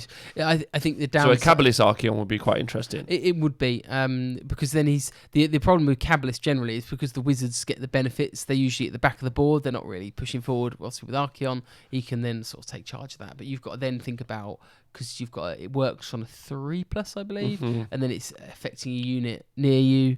It's like D3 wounds, so you've got to think about how it's harder to do. Yeah, it's much not. Harder to do. So, but it's an interesting concept, like making Demon Rift or Geminids move twice.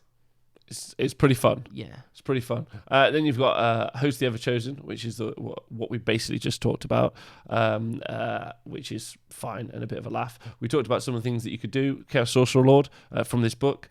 Chaos Lord on foot. Now he's got pile in and attack twice. Fight, but he's on foot. It's very limited range. It's wholly within 12 inches. Archaon's going to be going that way, 14 inches at least, and the Chaos Sorcerer Lord on foot's going to be at the back of the board. Well, interestingly, I was thinking about this because actually I think he's moved 7. I think he's a bizarre speed.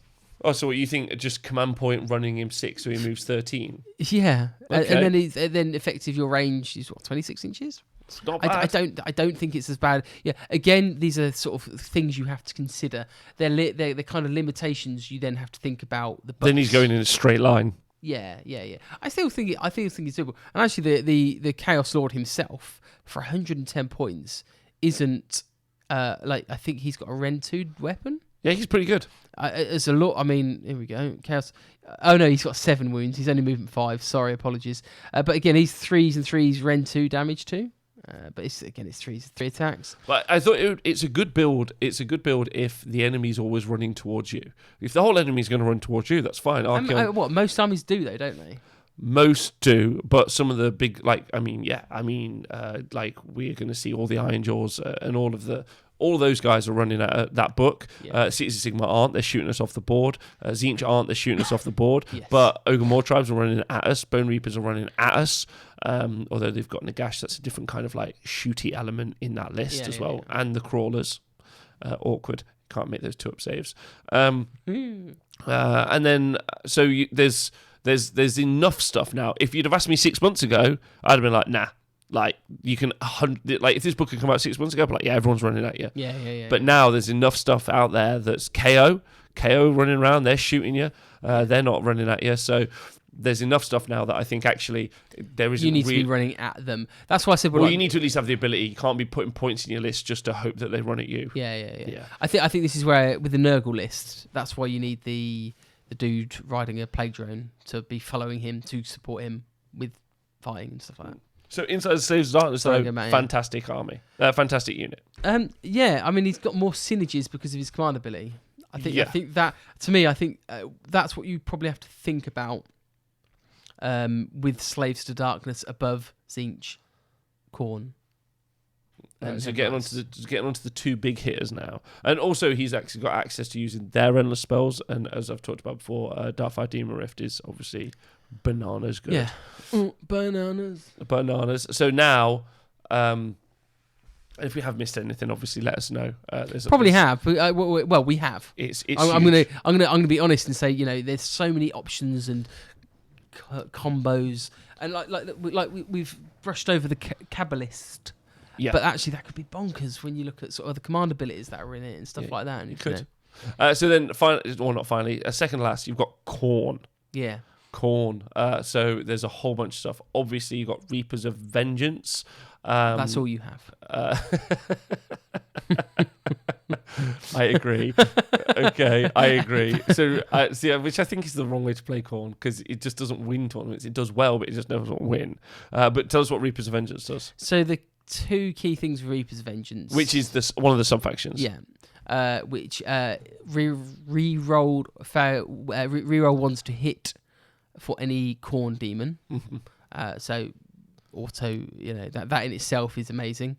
But his other thing is he himself innately gets to, with command point, gets to pile in and fight immediately afterwards. And that is, I think, the change in the, like, a lot of the times it's like gets to fight again later in the turn. Other times, but it's fighting twice. So, and with some of the buffs you get in Khorne, in my opinion, I say in my opinion, I kind of want to sit down and do a bit more research on Slaanesh, but being able to fight twice, potentially 3 times, with the Blood Tithe, 4 Blood Tithe points, he gets to fight in the hero phase.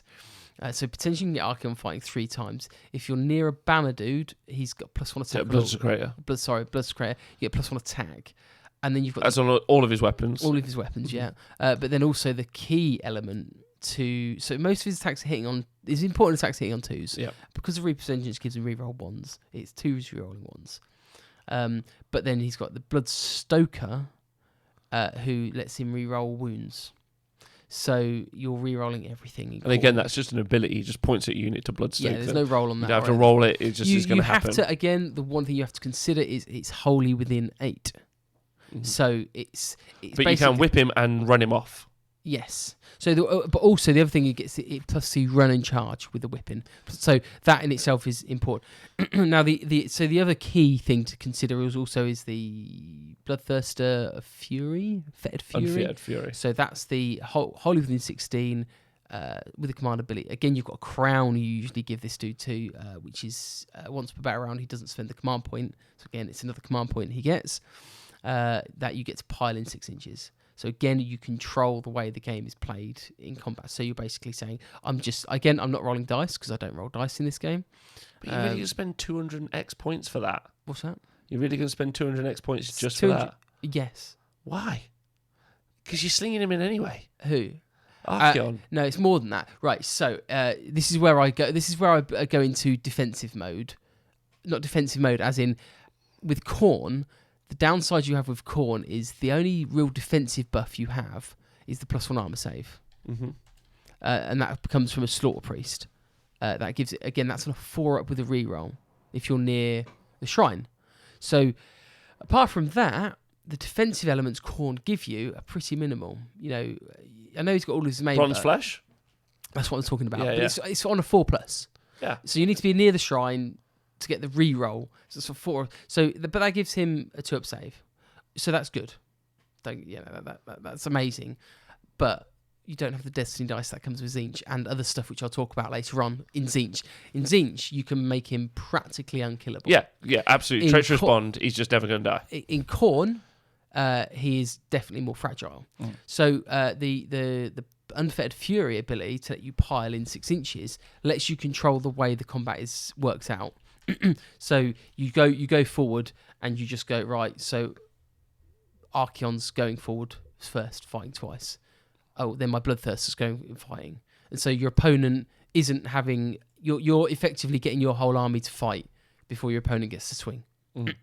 But also, little things, you're not rolling dice to charge because you're just piling in, which makes a big difference. 'Cause, I mean, how many times people I rolled a 3 for the charge, he didn't get in. Yeah. So I personally think it's really important. I've been looking at the new Slaves to Darkness Demon Prince of Khorne, that command ability not letting people charge you. Yeah. I would consider replacing that with the Yeah, I would say it's a lot of points. We talked about backing him up. We've got Chaos Sorcerer Lord. So actually, just sort of sorry to interrupt there, Rob. It seems more situational, the 6-inch piling. So I'm talking. I guess my experience with this when Archaon was 600 points. Yes. So I think maybe you might be right. At a time now, you probably won't need it as much because actually, the price of the Bloodthirster is effectively what the price is of the Court Archaon is now. Yeah. So maybe it's not needed. I really like it. I really rate it because it just lets you control the way the combat is worked. Yeah, in your favour. Agreed, and also it's tough for people, and I think obviously the anti-Slanesh tech. If we actually looked at the stats as well at the moment, if you wanted to take it into competitive environment, at the minute Slanesh is just not there as an army. You're not seeing them. Is that just because people aren't taking them, or they've just been nerfed? They're just not taking them. Yeah, I think so the stats just get as much as I know people love the stats. If people don't take them, then the stats don't have much meaning from that level because you're not getting the information. Well, no, that's the stat that you're learning, is that not many people are taking them. So the one threat... I get that, but then you're not gathering data to say, are they still competitive? Oh, that's fine. You can... that's then the match win percentage, which is still really high. So we've gathered data on both of those two things. The question is do you need to pile in 6 inches to most predominantly, I would argue, stop something like... the Locust of Diversion, which was the threat. But my answer to that is that you won't see that army as much, whereas you will 10% of the time see Bone Reapers. So that's the conversation. I think so. Just on that note, the pile-in is wholly within all demon units, wholly within 16. It's just not one unit. Yeah. So it's your Bloodthirster, who can then fight twice. Which with I hate. Ben, I want you to know that I hate them. That's specifically to someone specifically. Okay. Yeah. Okay. I think they suck. What, the Bloodthirster? Yeah. Yeah. They are not an A+ choice, but a Bloodthirster fighting twice with a banner nearby, that's 14 attacks. I don't think it's as anyway. But that to one side, Khorne can literally get Archaon re-rolling. Fighting twice, re-rolling all hits, re-rolling all wounds. Piling 6 inches with a 2-up save. With the 2-up save and potentially re-rolling ones with the command. And also, some of the other things, some of the other technology inside of that book as well, the ability to, with a Slaughter Priest who you're using to get Bronze Flesh, to be able to drag a unit out of position so that you can fly far over them and then charge. That's obviously also huge. I think that's... There's also +1 attack as well that a Slaughter Priest can do as well. And also heal him as well. If you use the Blood Tithe points, there's the ability to, like you say, pile an attack in the hero phase. There's the ability to heal D3 if you get that big 8 and do it once per game, which is pretty cool. No, Slaughter Priest, I think. Can Slaughter Priest heal? Yeah. I think so. Blood of Sanguination, maybe. Resanguination. And also, the interesting thing to consider now is that War Shrine has the priest keyword. It does. A War Shrine also gets the priest spells. You can also add one to the hit rolls, not that you need it, with Killing Frenzy, but Resanguination, you can heal D3. Wrath of Khorne Bloodthirster, you can get reroll hits. You don't really need that. Khorne... very strong. I know you've played them in Khorne. I've played it loads. His damage output in Khorne is bonkers. And would you say that's because of the piling attack twice? Obviously, there's the extra attacks as well. I think it's the re-rolling to hit wounds, but it's the piling attack twice. But I think also it's the piling attack twice on him. So all the other piling attacks come from other models. Yeah. Whereas this one is just him. You can't stop. Just doing him himself. No one can stop him. Yeah. Completely fair. And also you got the ability to fight in the hero phase, and you've got access to extra attacks quite easily on him. Yeah. So Matani says, I've run Tyrants of Blood for over a year now, and they're probably not the way to run Khorne anymore. So some interesting feedback in the chat. Jim Tenney also says that you're not a nerd, you're a jock infiltrator because you hate the stats and The Witcher. Sure. being called out by an Aussie fireman. Ooh, hello. Right, Tell me finally. more. Fuck these stats. He's got thick, lustrous black hair. Right, so the final final allegiance that you could potentially take him in is inside of Tzeentch. And this race seems to be pretty crazy for me. So you obviously played this a couple of weekends ago at Slaughter. Sheffield Slaughter, yeah. So there's a whole bunch of stuff that you can do. Obviously, Destiny Dice. Yes. I mean, what isn't great about that? Yeah. I find my experience with Destiny Dice is I want to make sure I get into combat. So as much as you got 2 6s, auto kill something. Now, if I'm playing against like a Marathi, I probably save those 2 6s. Yeah. However, my experience with Destiny Dice and Archaon is I'm using those 2 6s to get that 12-inch charge. Yes, especially as you've seen. So effectively, 2 6s in the Destiny pool means he's just a 26-inch move model now. Yeah. And again, we talked about that synergy of you're trying to cast spells might not happen in this situation. It's just going to happen. Yeah. So I think that makes loads of sense. I think so my experience now with Tzeentch comparative to Khorne is within Khorne his damage output is really bonkers. In Tzeentch his damage output is okay. But he is a lot more defensive.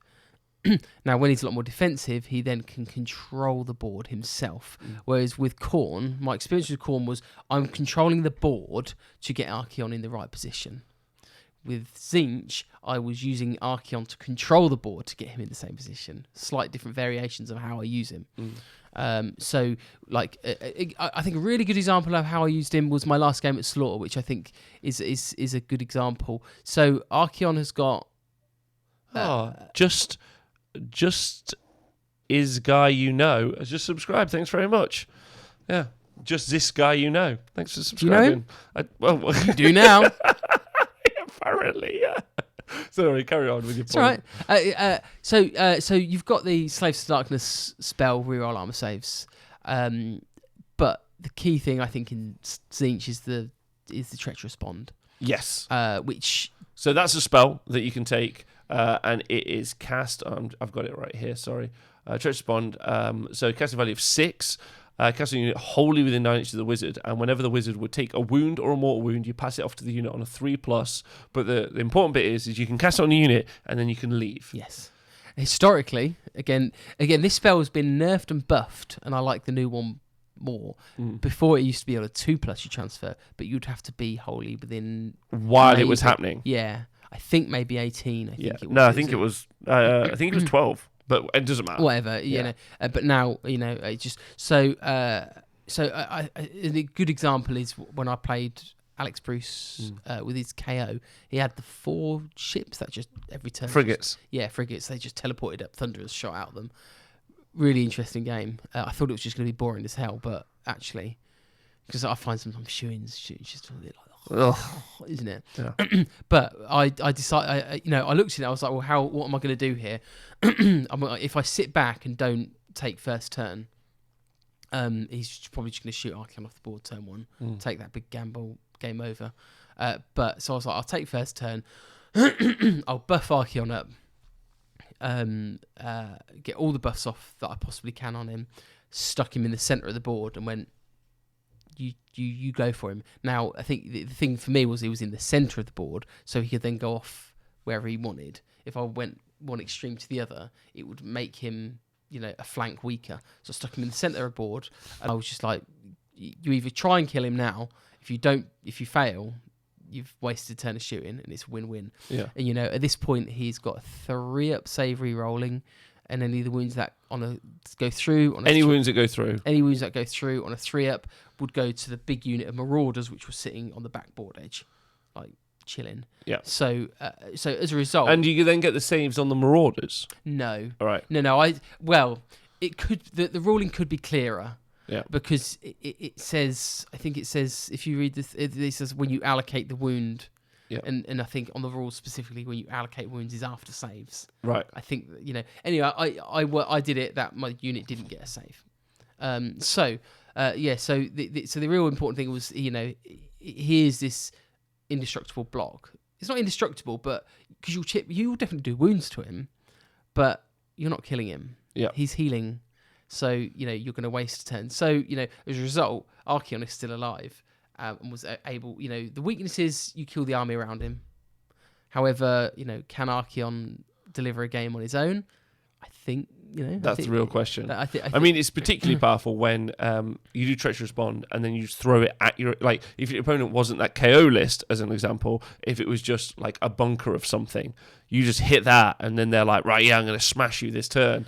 They're not going to ever go through him because, as you've said, he's effectively got an extra, 40 wounds realistically on top of his 20 wounds. So he's like a 60 wound model with a 3-up armor save, re-roll in saves. Yeah. So it's just... I'd love to see what the maths are like if he fought... my pivotal is that Fire Slayer's build where it's like 2-up saves, re-rolling. Oh, with the Hermdar, Yeah. It'd be interesting to see, do those stats, like comparing sort of who dies with Treacherous Bond, Destiny dice. Just throw him in. That's the perfect example. Like, they're going to bunker up, you throw Archaon in, he does Treacherous Bond, then he throws him in. And then they're like, yeah, we're going to pile an attack twice before you hit me. And he's like, cool, I'm going to be on 20 wounds at the end of that combat phase. But then those are a particularly offensive dwarf, so I'm not certain that's true, but it would be a very fun game to watch. Yeah, no, I mean, it's because the other thing, what are they, -1? -1, unless they take the mortal wound poleaxes. But yeah, -1. But interestingly, when there are the mortal wound poleaxes, does Archaon get the mortal wound save? He does. So he has a 4-up save to the mortal wounds, and then if they've got the poleaxes, he's got a 3-up rerollable save. Yeah. So they're not gonna. I don't think they can do that much damage to him. But I think the point I found with Archaon is, but his damage output wasn't there because you don't always get the reroll ones. You can't get the reroll failed wounds. Mm-hmm. And that's huge. You can't get it off the Chaos Sorcerer Lord. Oh yes, you can, but it's wholly within 12. So you have to do it, and then after the first turn, he's not going to have it. So I usually found that he didn't have it, whereas with Khorne, no, you did same. Sometimes the Whipping Man follows him. It's nice. It's really interesting to see just how those little differences. So he's a lot more survivable now, but then he's not doing the output. He's damaged. But also you got to think with Slanesh, you will have magic as well. So with Khorne, you don't really take the end. You might take some, but you don't. But with obviously Slanesh, Tzeentch, he has spells. Which you don't have with Khorne. So I'm throwing Geminids out with him. Geminids is proper stupidly long range, so he's just throwing out left, right, and centre, and then bringing it back to himself, and then turning it off, dispelling it. Yeah. So you've got other ways inside Tzeentch you can help buff. Obviously, is you've got the Infusion Arcanum, another spell you can do, which is +1 to hit and wound. Yeah. So that I mean, if something is -1 to hit, also inside Tzeentch, we forgot to mention this. He's a Tzeentch demon, so he's -1 to be hit. Yeah. Just another defensive element. I think that's melee only, right? Yeah, but it's still, he's -1 to be hit in melee. That's crazy good. And then rerolling for 6s. Yes, and we haven't talked about the sub-factions you can go in as well. So if you're in Tzeentch, obviously you took him last weekend, you took him inside Host Duplicitous. So that means that people couldn't retreat out of combat with you. So you just pin people in with a 3-up rerollable save, 60 wound model. How was that? React video. Pikachu face. As little as that sounds, I mean, that's why I think Host Duplicitous to me is the best one host out of it. Just not. I mean, how many people play the games like, oh, I survived that attack, oh, you can't kill me. Like I think against JJ was a good example. I put Archaon into, it wasn't the Gyrocopters. Oh no, it was the Gyrocopters, the Runesmith, and the Hurricanum. Now, most of the time, you would go, okay, you're not killing all of it. Archaon isn't killing a Hurricanum, a Rune Lord, and 3 Gyrocopters. But in this certain setup, I was like, I killed the Rune Lord and the 3 Gyrocopters, and then normally the Hurricane would run out, claim the objective, win. Not this time. Not this time. And it's just it is so good. It's you're talking about game controlling the board. So in Tzeentch, I find you have more sort of board control, survivability, but with Khorne you're definitely more aggressive, which is right. Yeah, that seems right. Lore, you're more tricksy and you're more violent. So lore wise, brilliant. And Slanesh is just more sexy. Yeah. Yeah. Well, especially I want to read a bit more about it. Yeah. So other things you can do inside Tzeentch, like we said, so not retreating. I think that's really big, especially. But like you said, his output is what really lacks. A good point that Matani is making in the chat is that not forgetting that sixes mortal wounds. He's going to reflect a bunch of mortal wounds back from sixes as well, which kind of makes Traitorous Bond even better because like he failed mortal wounds that he takes. Only half of them are going through, and then 1/6 of them are going back as mortal wounds. So, just really, really good. Obviously, you can follow him around with Blue Scribe, so you can reroll those casting rolls if you so wish. In Host Duplicitous, you have an item which could be held within 9. Yeah. So On your general, which is the Fate Master. Yeah. Well, no, it could be the Fate Master. Yeah. But if it is the Fate Master, great choice. He could use his command ability to give you reroll hits to everything wholly within 12 inches. 9 inches? Everything within 9 inches. It is 9 inches. I really like, actually, if you take Eternal Conflagration, the artifact that you get, or the command trait that you get, is your -1 to hit for everything, in shooting, for everything within 12 inches. So that's quite nice, because then he's -1 to be hit in combat, he's -1 to be shot. What's cool is, like you've said, if you take Geminids, which seems like the obvious choice, you then are hitting a bunch of stuff and making some more minuses. So in combat, in Tzeentch, he could comfortably be -2 to be shot and to be hit, which is just, again, really defensive. Super defensive. And again, taking Tzeentch. So what, obviously, as a spellcaster, what endless spells do you like to take? Geminids? Yeah. Like, why is that your go-to, really? It's the -1 to hit. Simple as that. Or -1 that you can attack. bestow on some units. Yeah, because in Tzeentch you're already -1.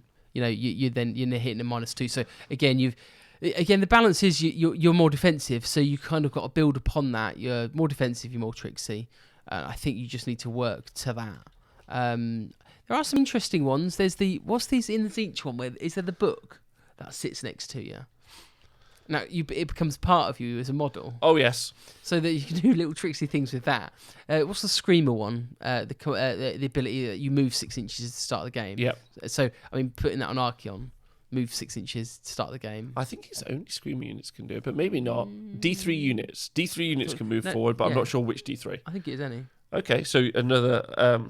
also, big shout out to AD Mac in the chat. He says, who's that with Rob? And I said it was some lad. Some youth. Some youth. Although I think I'm older than you, aren't I? You are. Okay. So there's a whole bunch of hosts you can take as well, and obviously you've got things like we're seeing right there in the chat. You can also do Shield of Fate and Treacherous Bond to make Archaon crazy. But survivable. you've got his Chaos Sorcerer Lord, so Shield of Fate don't need to. Yeah. He's told you auto include everyone. Auto include here. Like Chaos Sorcerer Lord. Chaos Sorcerer Lord. Is it a bit like Gotrek and Felix, but it's Archaon and his Sorcerer Lord? Is that what it is? Totally. Do we need a name? Can we call it because I know for a fact that you've had your own. John Scrimmins has done his own piece of artwork of you as Marchaon. Yeah, Marchaon the Ever Marchaon the Ever Chosen. But then is there room for you to model Gareth, your life partner, as your Chaos Sorcerer Lord? Like the little whipping boy. The little whipping boy. Well, interestingly, on that point, it's like Archaon's never the general. Yeah. Because you get those other thingy, but it's like the whippy dude. Yeah. Was always the general in my corn army. It's like this fucking brave bloodstoker with a whip whipping Archaon forwards. Get going, son. Yeah. I really want there to be a little Chaos Sorcerer Lord that's Gareth now. Marchaon and Gareth. Yeah, Gareth is Samo. I'm super into that. I'm on about. Please, you're an incredible modeler. Are you going to do me a really nice? No. Oh, why? Because I just like saying no to you. Well, what about one of your sons then? Oh, cute. Yeah, that is cute. Yeah. Yeah. Okay. All right. Now you're thinking it through. All right. Well, listen. At the end of the day, we've talked about this for quite a while now, and it's so complicated, Archaon. There are so many options, and it's quite easy to go. Khorne, you be aggressive. Tzeentch, you defensive. Slaanesh, you defensive, and you're trying to like heal. And then Nurgle, like again, a little bit more defensive. It's just getting to me the take home points for me are like you've got to balance the rest of the army. So when I played the Tzeentch, it was like, I know it's a pretty obvious choice, but I balanced it out by having 2 units of pink horrors, because that gave you numbers, model count. So you have to think about model count. Then you have to think about your buffs and about how many buffs you're going to give him, because you do need to buff him. You do. Because although he's got all the buffs, he looks like on the war scroll he doesn't need anything. You definitely need to buff him. So you need to just balance like where you're going to go with him. And I think you can't go too heavy either way. You've got to, you've got to have some buffs. But if you don't have too many buffs, you can spam units and models to support him. But then at that point, you're then not buffing Archaon, which he does need the buffs to be that extra kick. So I think you just need to, balance the buffs with the unit count and the model count of your army. I think when you've got that medium right, that balance right, I think then you're in for a winner. Yeah, for me, looking at him, when I spend that 800 points, I either want him to be unkillable. Seems like Tzeentch is the right way to go for that. But I think realistically, what I want is that output. So I think I would more likely look to Khorne and Slaanesh. Because his power and attack twice, I think, is super important. Yeah. And I think, much as I've talked about how much I hate any command abilities that let you attack twice, loathe them. I think they're incredibly poor game design. Because effectively what you're saying now is I can have 1,600 points of combat as opposed to 800 points of combat. And I honestly, you're like, you really need to reroll to hits, and I'm like, well, just hit again. I think a really good example is when I played JJ at Slaughter. Being able to fight once, I'm like, well, I've got 10 dwarfs that I need to fight. And then behind those 10 dwarfs, I've got 20 dwarfs. I'm like, am I going to realistically kill any of those? I was like, no. So what I really need to do is use my first round of attacks to kill the 10 dwarfs. And then I use my second round of attacks to kill the 20 dwarfs behind him. Whereas when you can't fight twice, you've then got to split your attacks, and it's a bit messy, and it's, So I think it is, it's just different play styles. Whether or not what is the best. Because Tzeentch being Tzeentch, I mean, they're proper super strong. It's a very strong book. You've got the tricks. Whereas with Khorne, if I played against the Khorne and somebody just was alpha mean shoot Archaon off the board, a low drop KO can quite easily do that. It's like, it's game over turn 1. Yep. Yeah, loads of things. I know for a fact that both me and Mark. Now you can reach Mark on Twitter at Mark the Beastman. It's on the screen, and I'll include it in the show notes. Both me and Mark would like to hear what your thoughts are on Archaon, and if you are running Archaon, or if you know any Archaon experts in the world and what they've been running. It's honestly a very interesting piece. And now that we've had Wrath of the Everchosen, we've had Safe Darkness, and we've finally had all these books. We've not Ascendants. We've not really touched on the Ascendants. No, we haven't. But you could also do that as well, because you'll get a 6+ DPR. I'd be able to summon 10 pink horrors. There's a bunch of stuff you could do. But there's hi Dave Fraser, by the way. There's loads that you can do with this model. But I suppose the key question mark, is if you were new.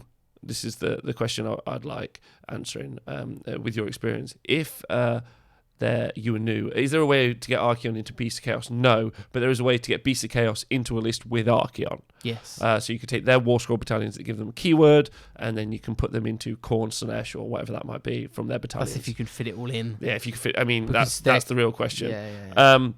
But if I was a new player, because obviously the nice thing about Archaon is I buy one model, I've got 800 points of stuff. Would you think he's a good jump-off point? Because you've got, start collecting Safe Darkness, it's like 60 quid, and Archaon's like 100 quid, 110 quid. It's interesting sort of thing to consider, because, if you're coming into the game brand new, I don't want to say you're giving yourself a crutch, but it's like, it is such a unique model within the game itself. Is it too much of a unique model? Or is it best off to start off, with a 3 guild general and a griffin and a 3 cities up? Is it, if you're starting, is it better off to go down that route rather than this mega mind? And as we talked about, it's pretty mind blowing, the different amount of combos to consider and think about. Is it a good jump off to start with? I think that's personal preference. I think. Okay. Well, as you know, Mark doesn't like to make decisions. It sits on the fence in all. Yeah, it's called responding well to all listeners and giving both sides of the argument. Oh, nice, good. You bloody leftist. For me, I think I think you wouldn't. I don't think it would be a bad shout. I think No. what's nice about it is you can build it really obnoxiously and just go in a straight line forward. Yeah. Yeah, new player style all day long and have a great time. And then I think what you can do over time is it allows you to start adding extra elements into your army. Yeah. As a kickoff, which I think is cool. And you can go down the slave starkness route, and then you can start giving them marks, and immediately you've got a different type of army, right? You add one bloodthirster, you've got all of those warriors and knights now have just got a command ability to pile in 6 inches. There you go. Warriors, no, it's only demons. Only demons. Just Thank you. pick up I on that appreciate point. that. Yeah. There is. Oh, you guys can hear the music in the background. Yeah, the nightclub that we're in has started, so we are going to end the show. Oh look, I had questions on Twitter that I was going to ask. Okay. Well, what questions did you There's ask? not many. There's not many. I'll just, I like. just try and deal with the music. Come on, we can. Yeah, go for it. So why did no good players take Zinch to Sheffield? Okay, great question. Well, I took them. I think that was the joke. Pat, Oh, who we swearing at? this is Pat Vance. Fuck you, Pat. Yeah. We've answered the Maggot King one. The Over Tyrant. We like a bit of Mr. Wendell. Yeah. I went Looking forward, by the way, to Mick Wendell and Benjamin Savers showdown at AOS Six Nations in Northern Ireland this the year. man with the biggest neck. Versus- well, you know, no neck and big neck man from America. Have you seen those? Black dude who's got like the neck like. Oh this. yes, I have. Yeah. I think we need to get Mick on that, don't we? He asked. So I said, "Ask me anything," and he said, "Why?" Why? Why? Can you answer that question? It's a bit deep for me this time of the day, so no, I'm not answering it. Okay, good. Who's more attractive, Tank or UK Rocky? Well, this is AOS chat. This is ninth age wankering coming out now. Wow. This is ninth aging bleeding into this. Bleeding into Age of Sigmar. Yeah. How do you feel about that? I like it because they're not even listening. So you've got fat. You can just say what you like. You've got Fat Craig and Tanker. Yeah. Well, it'd be interesting if Tanker's listening. Tanker, if you are listening, please let us know. Tanker's a lovely guy, All right, sweet. but definitely Fat Craig. Ironically, Fat Craig isn't actually fat. I've not seen Tanker for a long time, but it was always on the larger This is side. fascinating conversation. But yeah, that was that one. Most important one here. The big question is now, all the Sigmar community, like, so people will be listening to the podcast. If you are, make sure you're drinking water. They could be like cycling or painting or whatever they're doing. They're like, who the fuck is Fat Craig? Please, if you have listened to the show, can you please hashtag who the fuck is Fat Craig?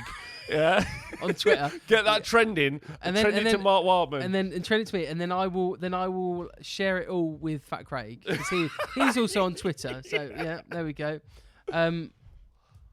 Most important question. Yeah, go for it. On a scale of 1 to 10, how 11 are you for Final Fantasy 7? And the answer is About 12. it's the same. I'm actually. I'm 17. As a kid growing up, that game was just my childhood. Although not as good as Final Fantasy 8, but still good. It was a moment for me. The Final Fantasy, the moment that it brought in. For those who know me personally, they will know I've got Final Fantasy Inc. I've got the Ink, by the way, the Ink, fancy word tattoo. that lads Tattoo. use for tattoos. Yes. I've got Ruby Weapon. Oh, nice. I've got that. I've got that.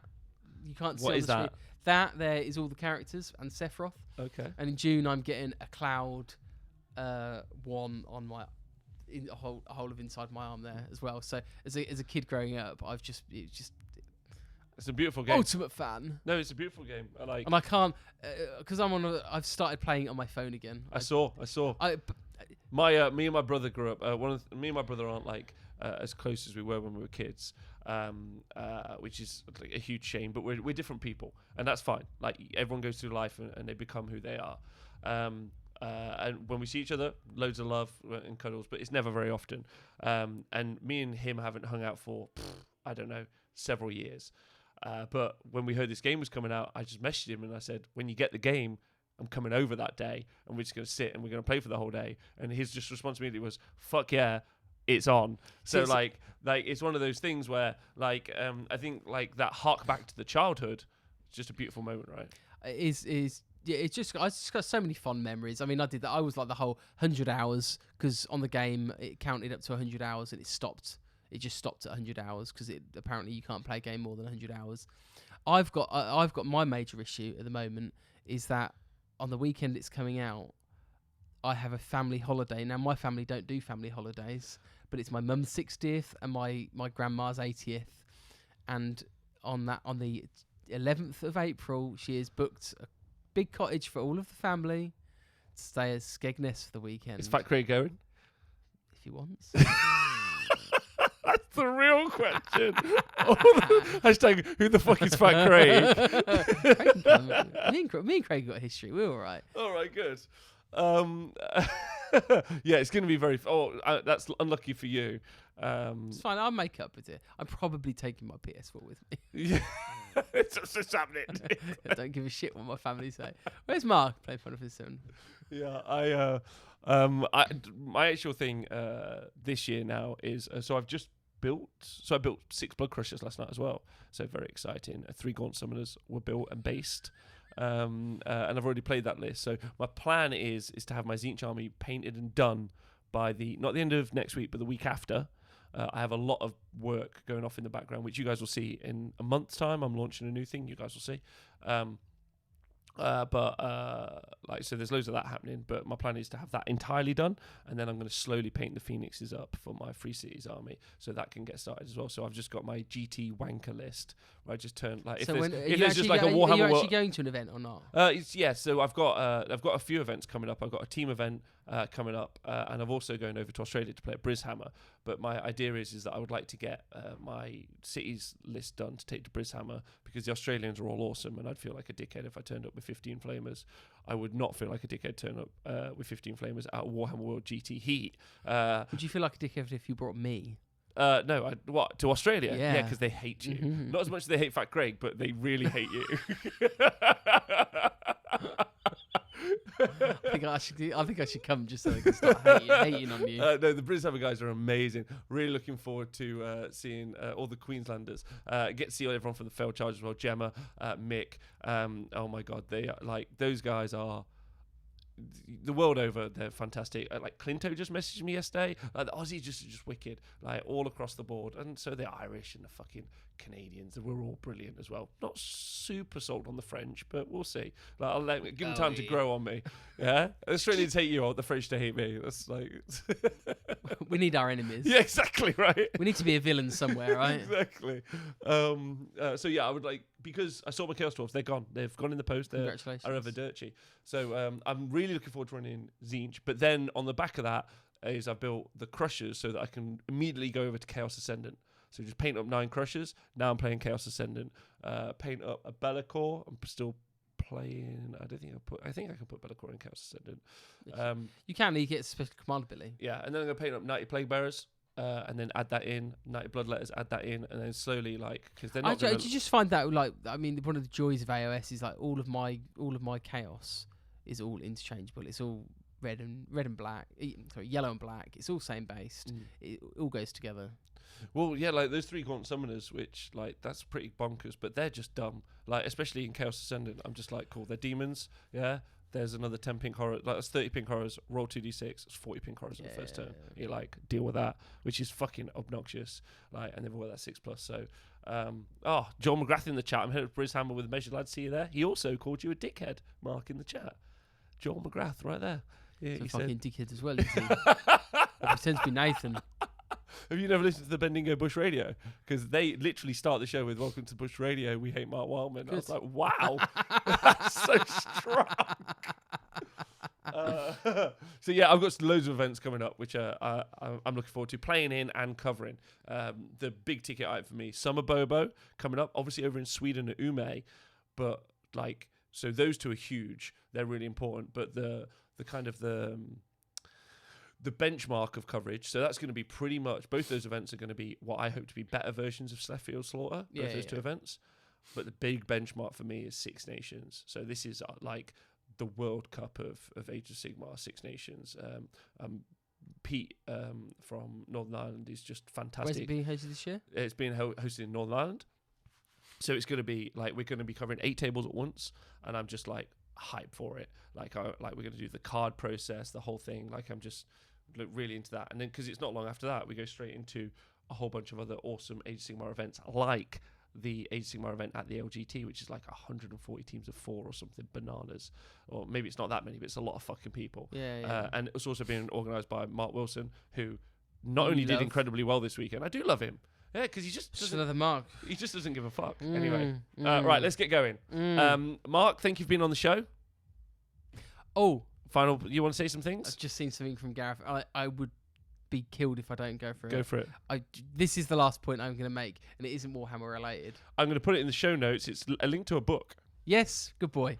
There we go. You've seen it. Tell us. I'll be really quick. My other half is getting his first book out with Penguin, and it is a children's picture book. So if you have kids, it's a book called My Dad Is, and it's about 2 gay dads reading stories to their kid. But it's an inclusive book about different parenting, and there aren't that many books that talk about same-sex parents, whether or not you're lesbian or gay or whatever. It's all about just showing that there are other families who are the same sex. It's out now for pre-orders, 15th of March, I think. May, sorry, it comes out. So we are a bit ahead of time, but you know, if you think Blood and Glory's spam for hotels was bad, you ain't seen nothing yet. Spams for this book. His book. So this is his first book, and he has more in the pipeline which are coming that I can't tell you about, but I know about because I'm in with the crew. Okay. So if you've got kids and you want to be inclusive, you're a teacher. Well, what age is it aimed at? Great question, Dave Fraser. Well, it's a children's picture book. So when you think like Julia Donaldson, like the Gruffalo, so it can be for a 2-3-year-old.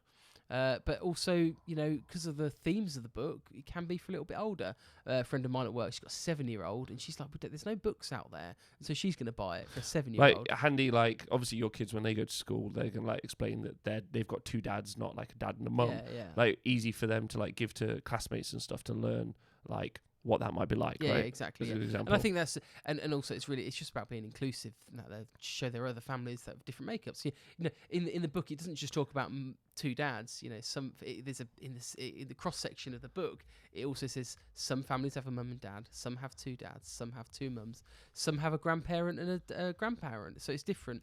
So yes, so if you put those in the show notes, you can get it from Amazon, Waterstones, and all good retailers. Okay, I 100% will include the Thank link you for in the show letting me notes. interject that in a show. No, I think it's wonderful. One of the things that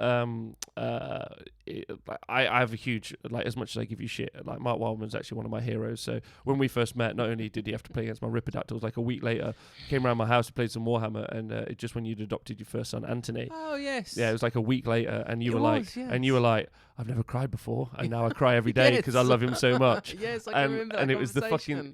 fucking sweetest thing. And at that point on, I like banged on all the time about how much I was in love with you, and I thought you were like the coolest dude ever because, like, being adopted, which is a personal experience of mine, is a really big deal for some people. To know that someone in the world might love them is actually super special. Oh yeah. So the fact it doesn't matter who the fuck loves them. So I think you're a hero. Like, thanks, you know, babe. So buy the book about gay dads. Yes. Like, that's what I'm trying to say. And also, if you like some other really cool things, I've just found out that the Honest Wargamer objective markers. I've found out in the chat. I haven't known. Oh right, okay. Yeah, so I've just found out from the chat. So thank you, Jimmy 1080. They've gone up for pre-order again. So one of the things that you guys don't know, so again, they're really useful. So they're see-through objective markers for scoring. You played with them at the weekend on our tables, Mark. How did you find them? Good, it's great. Yeah, really, really good. So they're up for pre-order now. The more that get pre-ordered, the easier it is for us to order them because we have to actually hit a certain amount. I know for a fact that the guys, if you're somewhere else in the world, like Australia or Ireland or America or somewhere in the world, and you want to order a bunch together, we can do that. So send us a message. But honestly, they'll make you play Warhammer better. So you should check those out. And if you don't get them from us, buy them somewhere. Find something to learn how to play objective-based Warhammer better. Doesn't have to be from us, so that would be cool if you could, but go and find them somewhere because they're brilliant, you know. And there are options like printed mats with logos on, which I don't like. But no, I like the clear ones. Yeah, I was also considering ones like that look like they're part of look like trees. Well, so we're actually gonna. So in order, because they cost so much money. Like, so one of the things that we're going to want to do is make enough money that then we can put a bunch of money into a new project where we get, like, so we're currently talking while we're on a printed gaming mat, which I'm sure you guys have seen all over. The idea is that we're going to have a mat and then a printed design that fits the mat, like with like gold in the middle or something. Does that make sense? So it's even more narratively involved. So I think that would look cool. But again, time, effort, money. Yeah. And none of that is left tonight. We're going home. Can we go? We're going home. Mark Wyman, it's been lovely having you on the show. Thank you very much. If you have been listening to the show and you've enjoyed what you've heard, then you probably listen to the podcast and you should stay hydrated and maybe just take a walk. Walk around for 5 minutes. Just get the blood pumping. Yeah, I mean, run's much, but a walk is fine. You need to go for a run. Wow. And if you are one of our Patreons, thank you so much for doing so. You've helped us. You're helping us do good work. We're community funded only, so it's only thanks to you we're able to do it. So big love to you. And for everyone who's been watching live on Twitch, 80 Mac, Jim 1080, Dave Fraser, all of you in the chat, Speckles, I've seen you, Colonel Cabbage. I think you've been here since the beginning. Opt Woodrow, Wraith UK. Thank you very much, by the way, for subscribing. He said, new lizards in my body, please. You guys have all been great. We'll talk to you soon. Thank you very much. Thanks for being an honest wargamer.